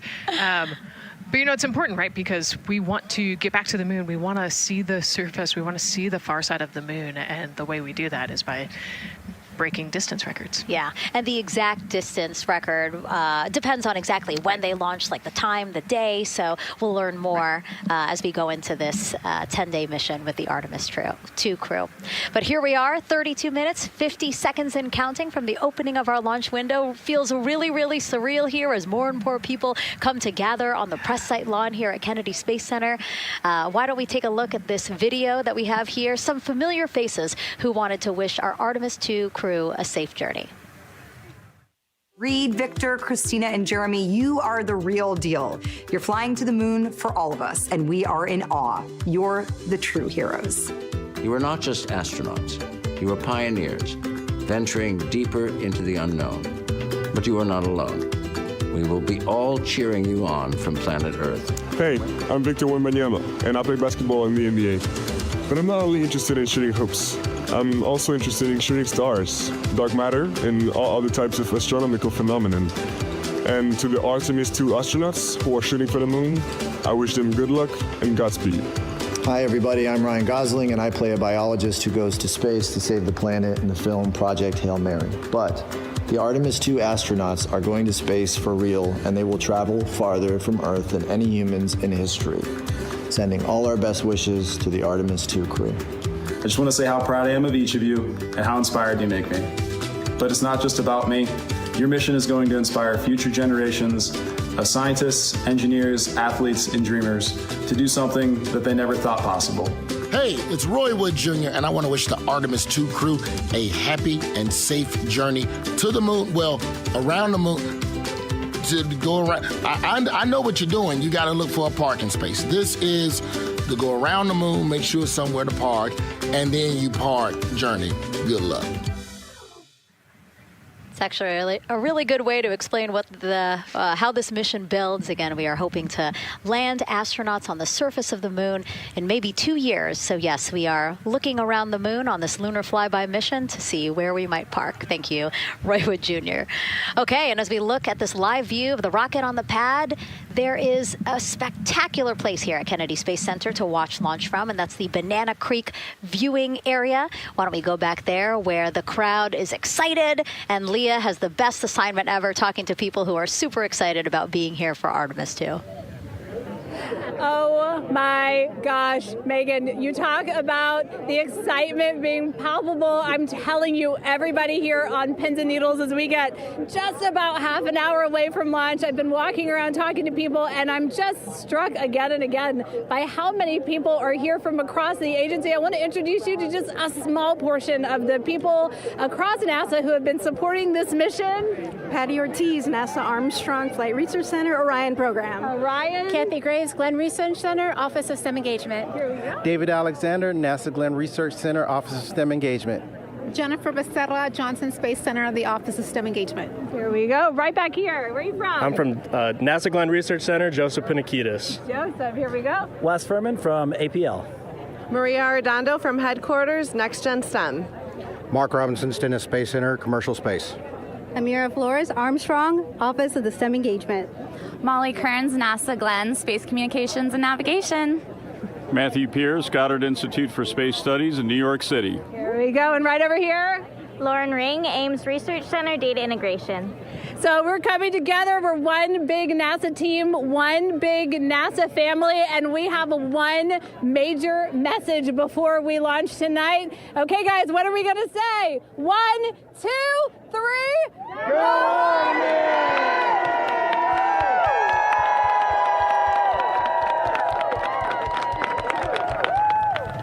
Oh my gosh, that made me so emotional. That was so inspiring to see. I mean, wow, yeah, that was great. I mean, just to hear everybody say their position, what they're doing to support this mission is amazing. And I'm sure this was something that really rang true and resonated with NASA's Administrator Jared Isaacman, again, to see the workforce come together to do the work and then to be here for launch. So why don't we actually go over to him now with our Jasmine Hopkins at one of our other viewing locations. All right, Megan, thank you so much. The energy here on the balcony is honestly becoming electric as we get so close to launch. And now we are thrilled to welcome NASA Administrator Jared Isaacman. Jared, we're really entering a golden age of exploration. How will Artemis 2 set the pace for the coming years? Well, I mean, Artemis 2 is the opening act, right? This is the test mission.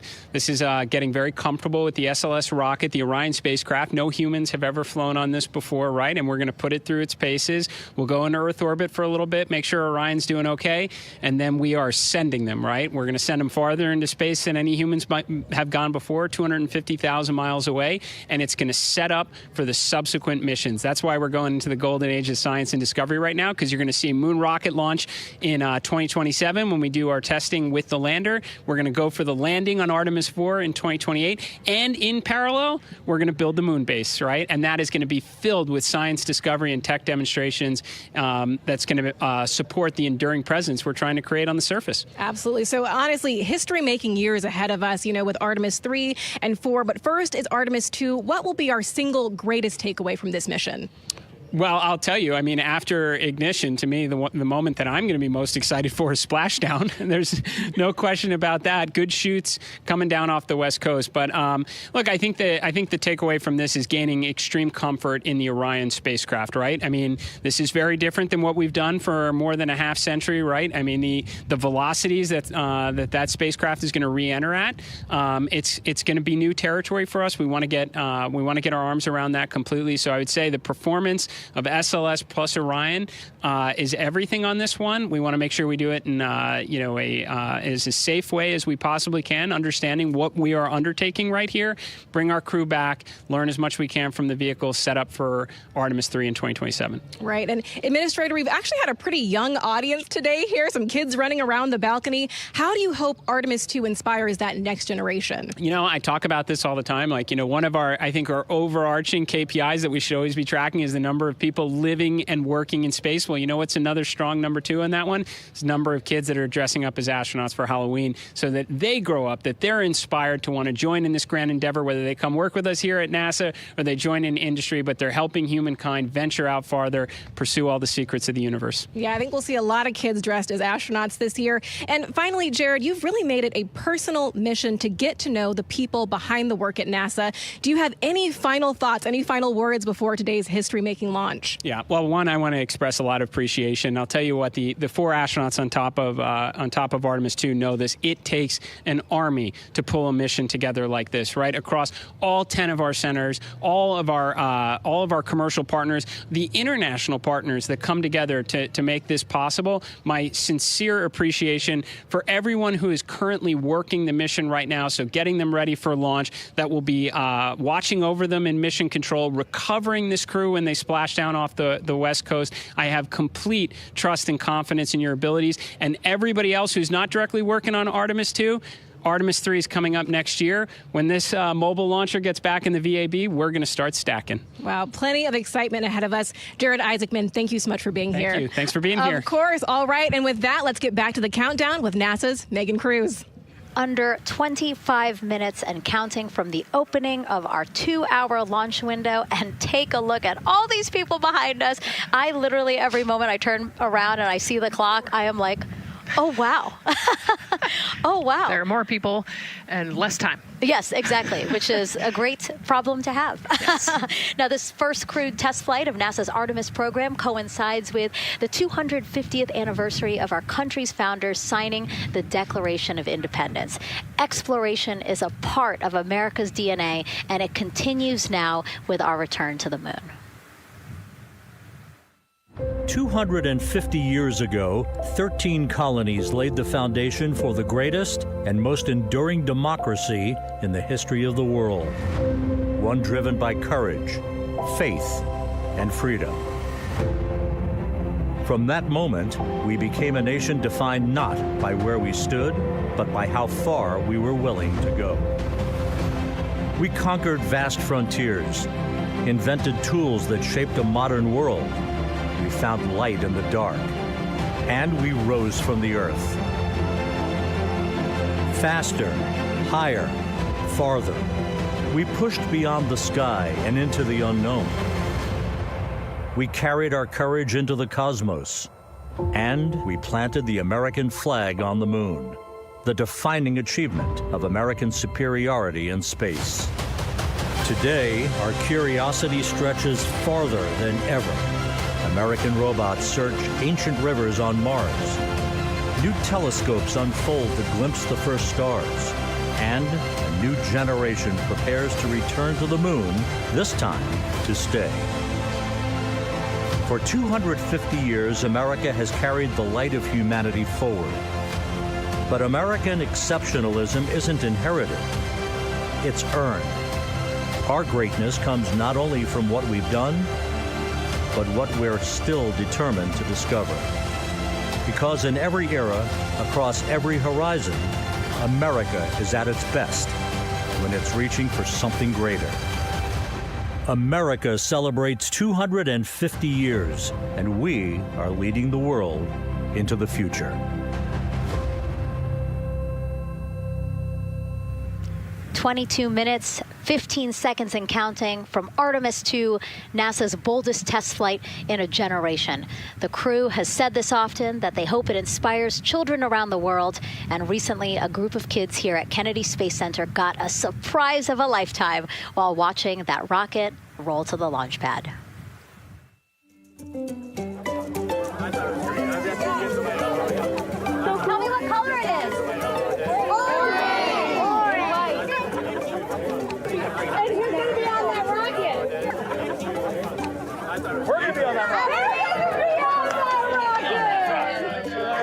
I could make it a little bit longer. Did you see it? Okay, so everybody's looking at the rocket because it is kind of cool and impressive. One of the coolest things happening over there right now, though, is it's on top of a giant tractor. Doesn't all food come in like tubes? It's in these like little plastic bags, and you have to like rehydrate it. Sushi. There's not. I haven't seen sushi in space. It's probably hard hard to keep that back. Sushi mashed together. My favorite part was this one little girl, she had a question. She patiently held her hand for a long time, and Christina turns to her and says, okay, what's your question? She just goes, I forgot. It was like, that's a perfect little kid moment. I just laughed. Wait, are you my mother's cartoon astronauts? What? Say that again? Never mind. It's a little hard to say. Go Artemis! These two? Yeah. You can put it on your head. Yeah. There you go. I like your dabbing astronaut back there. It's just so fun to see the enthusiasm, the energy, and a little bit of chaos. 3, 2, 1. Wasn't that so cute? I love kids and their excitement and, even just being real. Like, I don't remember what I was I know, gonna he ask. goes, but I'm glad you're here. Now here we are, Space Center Houston. The crowd has exponentially grown throughout the day. We started showing you live shots from in there probably an hour ago, and now take a look at all the people there getting ready to witness history together. It's something really special to be able to witness something like this together. Yeah, we've heard from celebrities and officials and kids, and it's amazing. People from all around the world came here today to Florida to watch. So it's something. It's hard to put into words just how much support for this mission we're seeing today. And great news too. Remember, the team was tracking an issue with the launch abort system battery. They appear to have cleared that issue, so we are go for launch. Yes, it's exciting.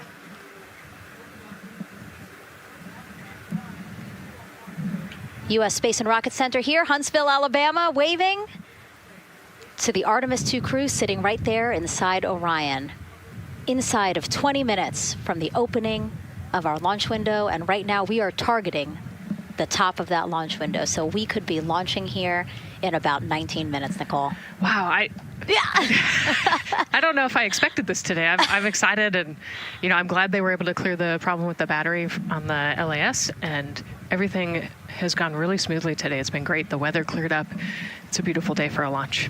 And so now, as we are so close to possibly launch now, just what are your final thoughts as we are about to embark on a mission back to the moon, the first time in more than 50 years? Yeah, just so proud of the crew and all of the teams here on the ground that made this happen. They are carrying the torch from the Apollo era into the Artemis era. And, as the crew likes to say, they want to be the shoulders that the next generation. And let's see, GLS, can you help us with that, please?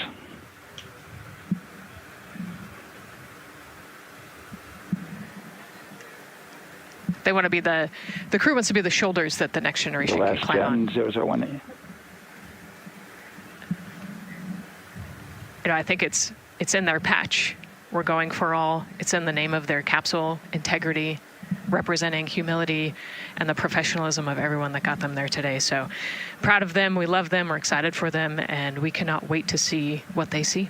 Just leveraging everything we've learned so far as an agency, taking us from Apollo now to the launch pad here, 39B, with Orion and SLS poised to again fly us into the history books. And before we leave you now here at the host desk to get back into operations, we just wanted to answer one question for you guys. We asked you earlier on today, what are you most excited for? And we asked you to go vote on Instagram and Twitch. Instagram, you guys said launch. Twitch, you guys said lunar flyby. So I think you guys will all be very excited since we are now about 17 minutes from the opening of our launch window today. And so with that, as we approach terminal count, let's send it back to Daryl Nail in Firing Room 1. Daryl. All right, thank you, Megan and Nicole, and just want to give you an update on the launch abort system that you just reported that they cleared. They believe, they're convinced, this is an instrumentation failure. So there are 2 batteries on the LAS. The LAS, of course, and with the help of my 2-year-old son's model rocket, Daniel said I could use this, so it's okay. The LAS is right here. It's the tower above Orion. Orion capsule's inside of here. It's used to pull Orion off the rocket in case the rocket something's going on with the rocket, either on the pad or in flight. 2 batteries are bad. Well, I'm sorry, one of the two batteries reported an out-of-family temperature, and it was very much out of family. And so they checked their data going back into the vehicle assembly building where they recharged the batteries and worked on them. And they have good, solid data, they reported, that tells them that this is an instrumentation failure, that there's something wrong with the sensor. And so they took it before the mission management team, which has to accept the risk, any changes to launch commit criteria, which this would be one, and they all fully accepted it. So now we are clear as far as that constraint is concerned. And one quick thing as we count down now, we are getting into the final minutes before liftoff. There's a 2-hour window. We haven't quite set the T0 yet, but this is a list of the cutouts. There are 150 cutouts that are included for this 2-hour launch window, and that's important. They're in very small print. That's important because there's basically 16 minutes inside this window that they cannot launch. And these are because of small things flying in orbit. There's a lot more things in orbit than there were back in Artemis 1 when we had 35 to 40 cutouts. For that reason, because of these 156 cutouts, they're going to be managing the launch window as we go forward. So they may have to wait out one of these cutouts. They range in time between 2 seconds to 23 seconds, but you'll hear the NASA test director talk through that. We're getting ready to merge that loop from NASA test director Jeff Spaulding.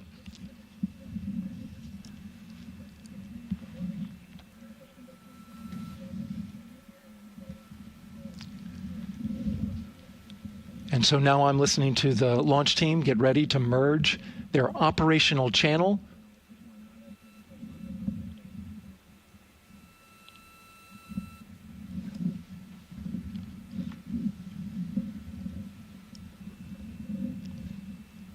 We're now entering one of the most consequential phases of launch day, and that's terminal count, the final 10 minutes. And OTC, NTD on 212 for comm check.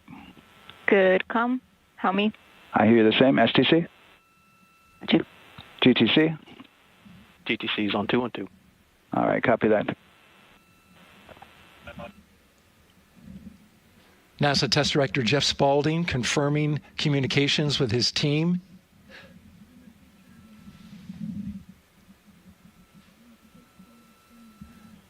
There will be 2 polls that we'll hear.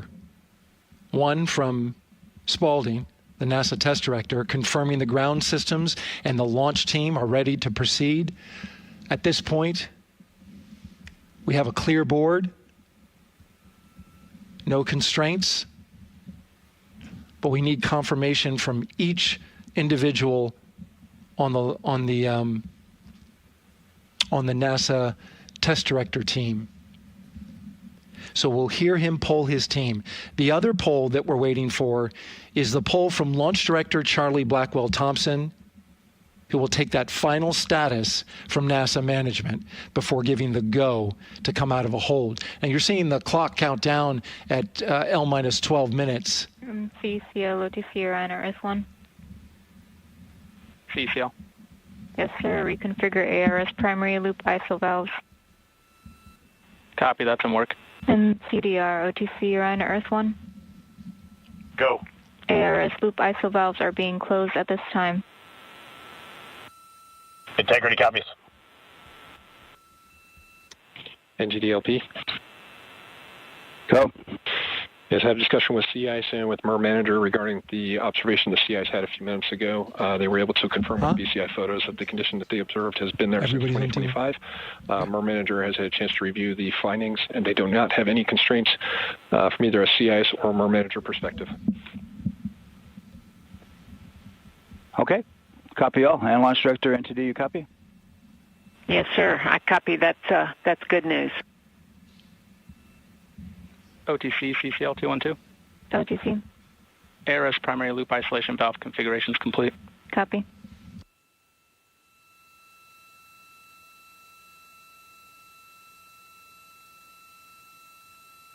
And CGLS NTD, cancel pending, please. GLS copies, and that's complete.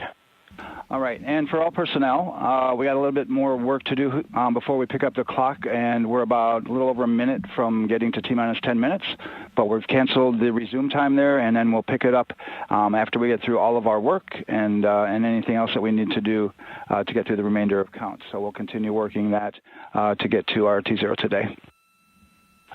So when we get to about 50 seconds from now, we'll extend that hold. CVSE OTC. CVSE 400-290, looking to verify that we are configured for ascent. Yep, give me about 2 more minutes. I'm going to start CMA2 streaming. Copy. NTD COSE hold requested. Copy that. I have an LCC violation of O-CT-004, S-band transponder anomaly. This was a transient LCC violation, so transponder 1 had a demodulated SNR estimate that went down to 2 dBm when it should have been between 10 and 13. It is now back up to 12, but we did lose that for just a moment. It does not appear that we lost our bit sync or carrier lock, which would be indicative that we lost our lock with the vehicle. So at this point, recommendation would still be go. However, we do have a pre-planned contingency procedure if we want to look at that. But again, this was transient, so we're back in a nominal range. All right, let's see, LPE NTD. Yeah, we're not seeing that hit. So I guess the question for COSE, was that less than 3 samples? Was that below our persistence? Stand by, let me look. It did look like it did persist for several seconds on mine, but let me take a look at the number of samples. Could I get a repeat on the affected LCC, please? Yes, ma'am. That's going to be O-CT-004. Thank you.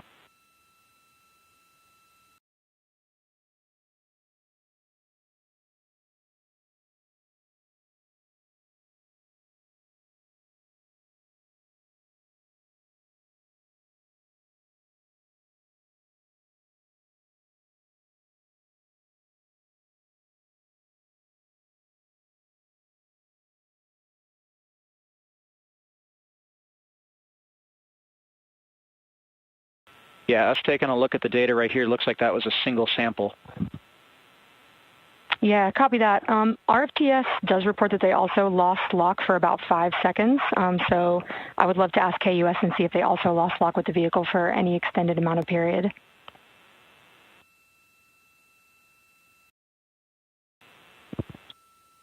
And COSE, while we're doing that, these are 1/10 hertz measurements, correct? So we would have had to lose it for over 10 seconds to get a second sample?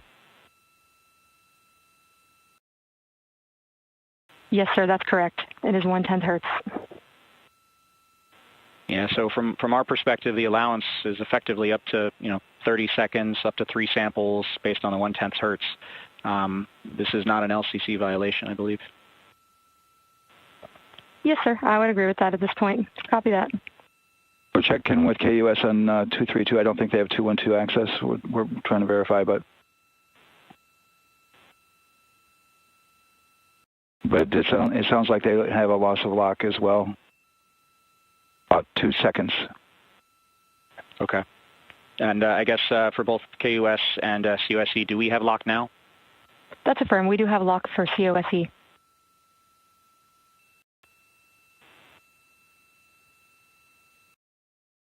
Yeah, so from the integration console perspective, we did have a temporary loss there within the allowable, and per the requirement, let's go. And this is Houston Flight. We have lock and we have good telemetry here in GSE.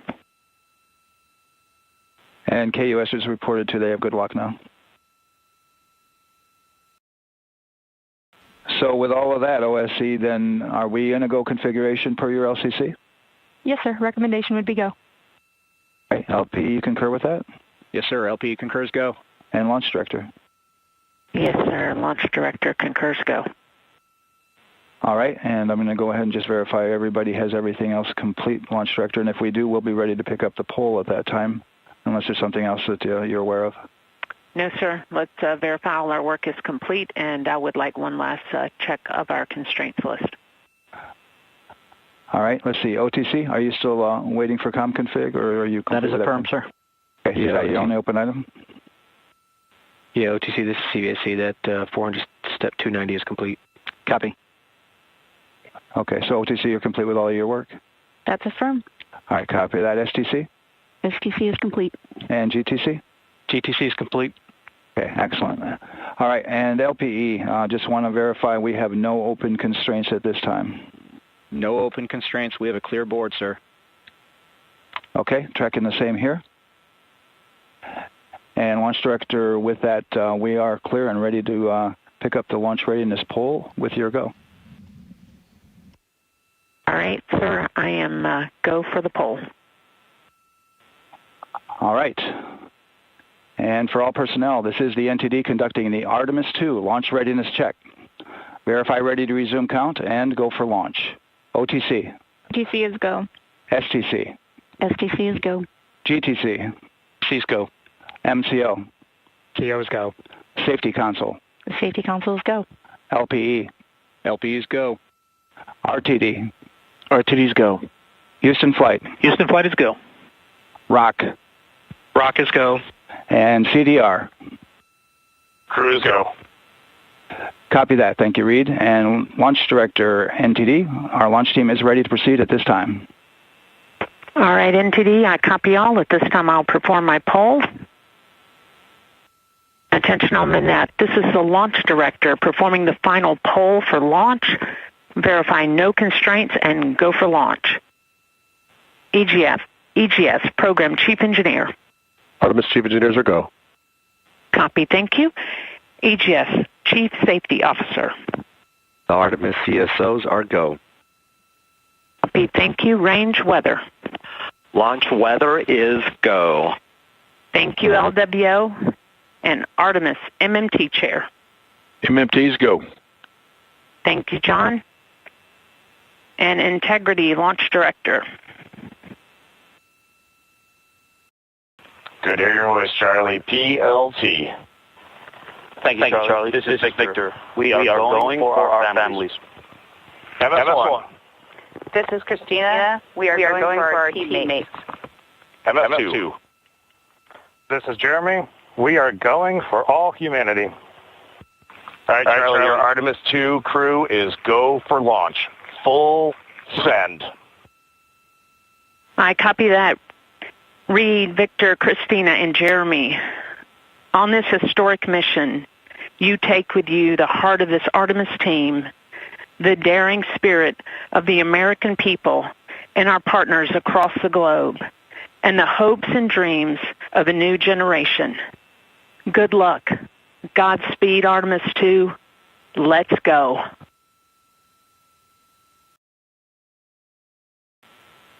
And NTD Launch Director. Go ahead, Launch Director. Yes, sir. You have a go to proceed with countdown. Copy that. I'll put it in work. CDR, NTD. Go. Your risers and initiate short purge per your EPROC 10.1.1, steps 8 and 9. 10.1.1, 8 and 9 going to work. Copy. CVSC, NTD. Start and verify recordings of our Orion cameras. Copy. Okay. Well, there you heard it. RSR, NTD. RSR. They're getting ready to start terminal count. SMA arm rotation enable at this time, please. It's currently at T-minus 10 minutes. Once we wrap up this last bit of work, SNA arm rotation enable complete.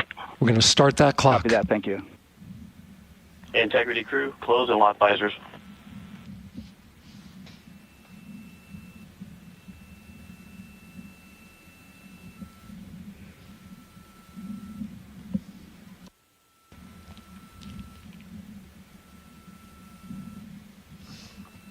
You heard an issue, worked in real time with telemetry lock on the Orion. It was transitory. It was very short. They checked the data, confirmed that they had a good lock. This was with the S-band transmitter on the Orion. Worked through that issue, looked at the data, and cleared it. All with the world watching. Impressive work by the launch team. So we have a 2-hour window which starts in just a few minutes at 6:24 p.m. Eastern Time and goes until 8:24 p.m. Eastern Time. And ECL NTD will be waiting for your verification on the short purge. ECL copies. And for all personnel, once we get that short purge verification, we'll verify that we are clear to go, and then we'll proceed with the terminal count.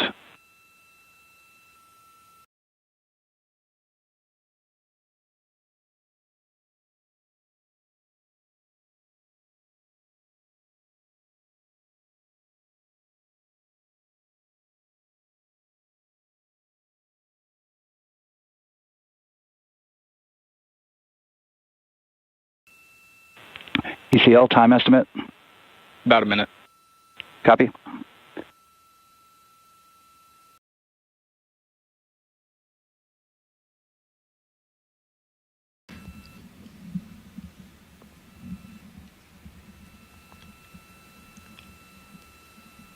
So we're going into the launch window, but not by much, it looks like. Just wrapping up some final work. And once that's completed, you'll hear NASA Test Director Jeff Spaulding ask for the ground launch sequencer operator to go ahead and start the clock. The ground launch sequencer is an application software. It runs on top of the launch control system in the firing room, acts like a conductor of an orchestra, executing hundreds of commands in precise order and timing. It's all autonomous. NTD CCL 212, short purge initiations verified. All right, copy that, and we're verifying our constraints.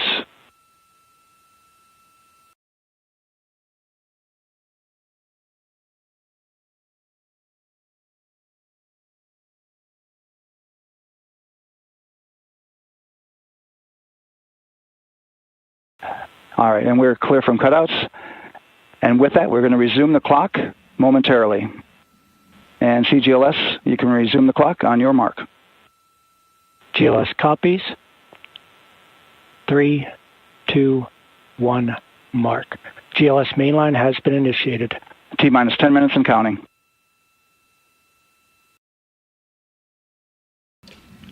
And that begins terminal count. Our new T0 is 6:35 p.m. Eastern Time. 6:35 p.m. Eastern Time. We are now counting down to liftoff of Artemis 2.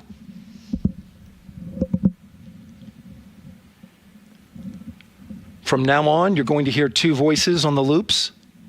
If everything goes nominally, NASA Test Director Jeff Spaulding, who's directly managing the launch team, and Alex Bendelos, the GLS operator who closely monitors the software. He has the ability to stop and restart the countdown.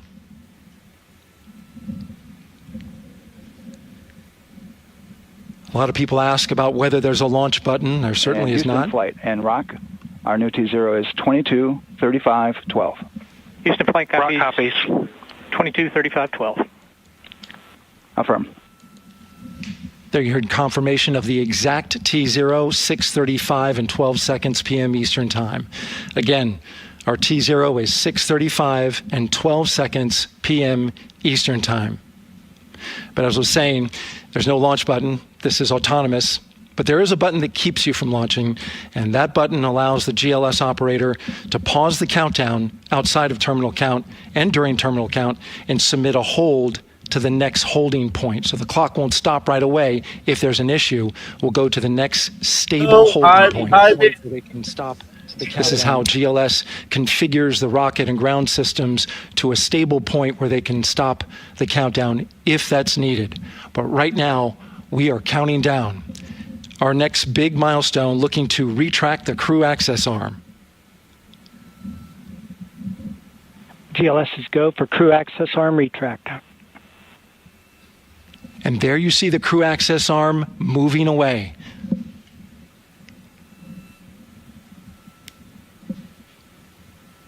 That's the path that the astronauts took to ingress into the rocket.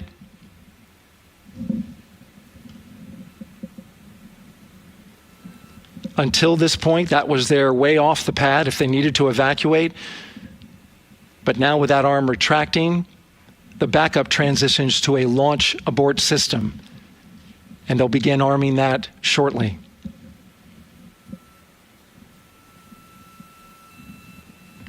Of course, the launch abort system, great shot there of the crew access arm retracting away.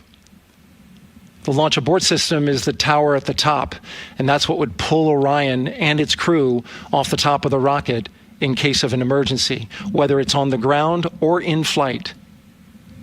This is critical safety hardware that protects the lives of the astronauts.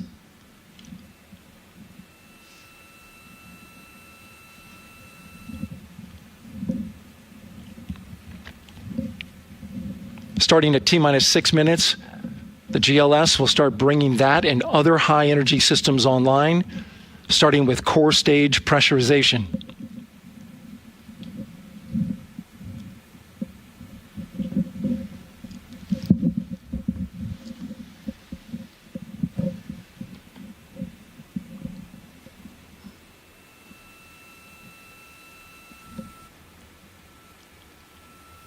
Weather is 90% go. The range is go. All systems are go.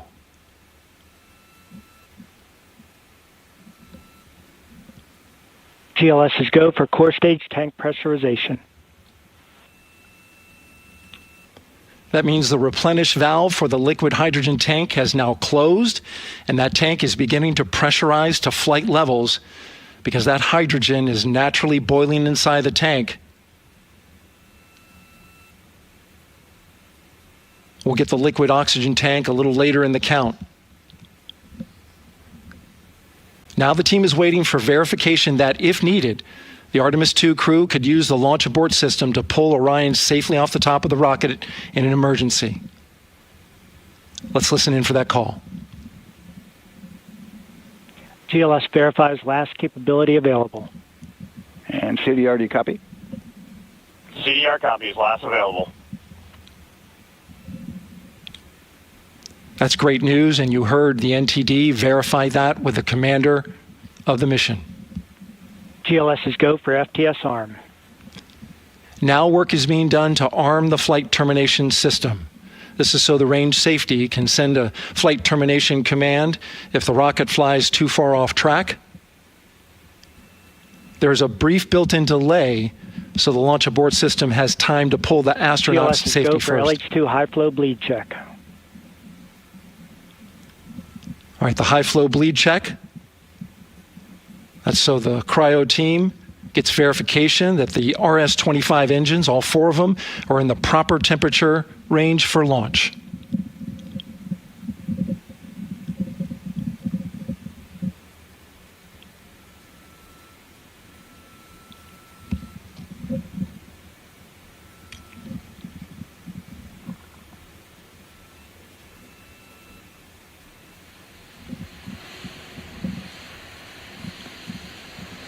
GLS is go for core stage APU start. Core stage APUs start. Those are auxiliary power units, high-speed turbines which provide pressure to hydraulic pumps that steer the RS-25 engines. We're going to see a gimbal test a little later at T-minus 2 minutes and 30 seconds. This is what allows that to happen.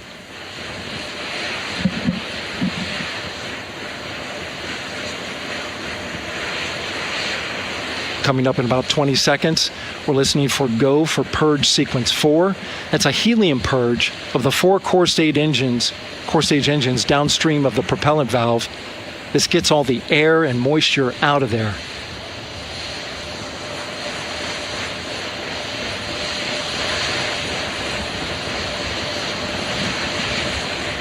GLS is go for purge sequence 4. Moving through the milestones. All is looking good.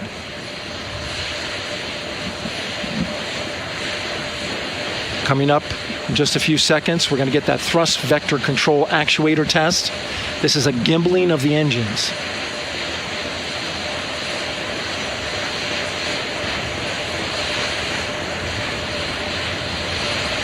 There are the 4 RS-25s, 3 of them shuttle heritage, one of them built from shuttle parts. And there you see them moving.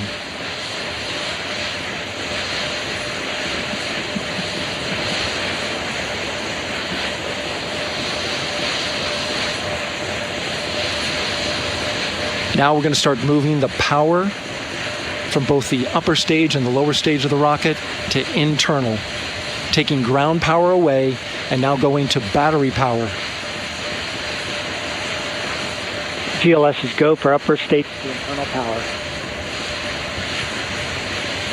All right, power is removed from the rocket's upper stage, the ICPS, and it's been switched to battery. Same milestone for the lower core stage coming up at T-minus 1 minute and 30 seconds.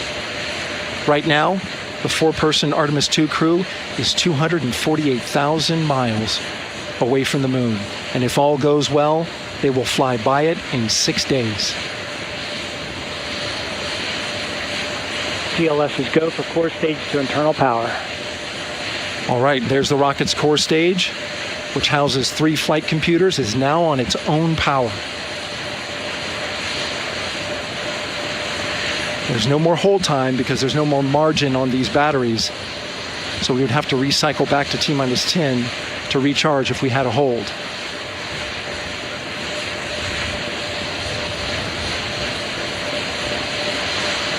One minute. Right now, the rocket does not know what the T0 is, but coming up at T-minus 33 seconds, control shifts from the ground launch sequencer to the rocket's onboard autonomous launch sequencer, or ALS. The rocket will count itself down, but honor any holds that could come from the ground. Now, shortly after liftoff, Houston will take control of the rocket, and my colleague Gary Jordan will take over commentary. GLS, go for ALS. Great call out. The rocket is on its own. 4 brave explorers ready to ride the most powerful rocket NASA has ever launched. Sound suppression water is flowing. 15. And here we go. 10, 9, 8, 7. RS-25 engines lit. 4, 3, 2, 1. Booster ignition. And liftoff. The crew of Artemis II now bound for the moon. Humanity's next great voyage begins. Good roll pitch. Roger, roll pitch. Houston now controlling the flight of Integrity on the Artemis II mission around the moon. Integrity, AMT high. AMT high. On time, passing 30 seconds into the flights. Integrity passes the alternate beacon. Target milestone. Mission Control Houston seeing good performance on the 4 main engines. Space Launch System core stage. Integrity, 3 miles in altitude. Traveling more than 1,200 miles per hour.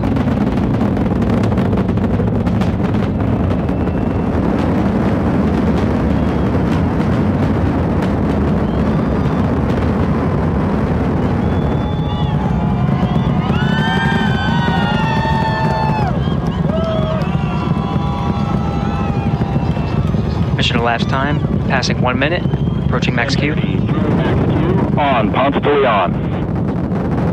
Stan, we have you loud and clear on Ponce de Leon. Have you the same? Communication signal transfer confirmed as Integrity and its crew go supersonic.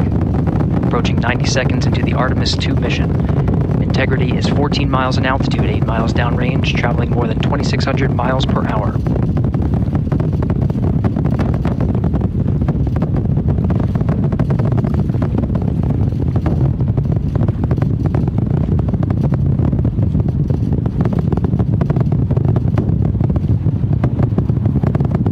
Minute 50 seconds of mission elapsed time, standing by for main engine throttle down to 85%, ahead of solid rocket booster separation, expected at the 2-minute 9-second mark. We see throttle down.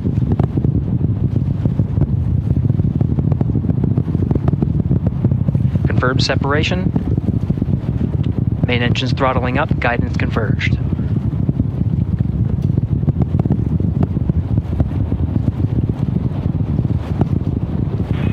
Integrity, guidance converged, performance nominal, upper stage RCS ready. Eles mostraram a câmera on-board. Olha os boosters. Olha os boosters caindo lá. Integrity, SM priming complete. SM priming complete.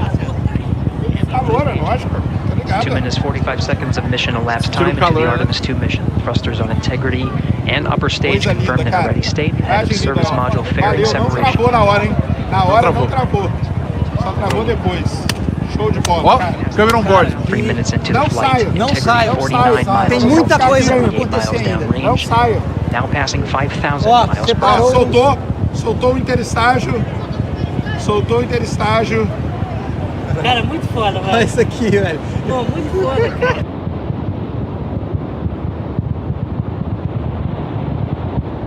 Standing by for launch abort system jettison. Houston Integrity, good last jettison, great view. Copy jettison, Team Eco 8+02. We see the same on board, Stan. And Houston has you loud and clear on Tidris at the Carmen line. Outstanding, Stan. We have you the same. 3 minutes 50 seconds into the flight of Artemis 2, Wiseman, Glover, Cook, and Hansen crossed the boundary to space with good comm checks. GPS signals acquired after last jettison now working on internal checks to verify accuracy. Flight Dynamics Officer analyzed the time of main engine cutoff, confirmed at 8 minutes 2 seconds, time of MECO.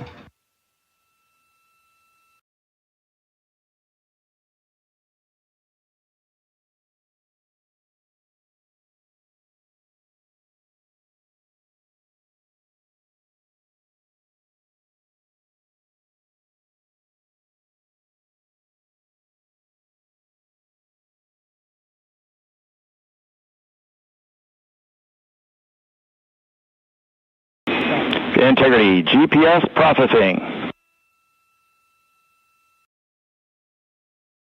Outstanding, Stan. We see the same, and we have a beautiful moonrise. We're headed right at it.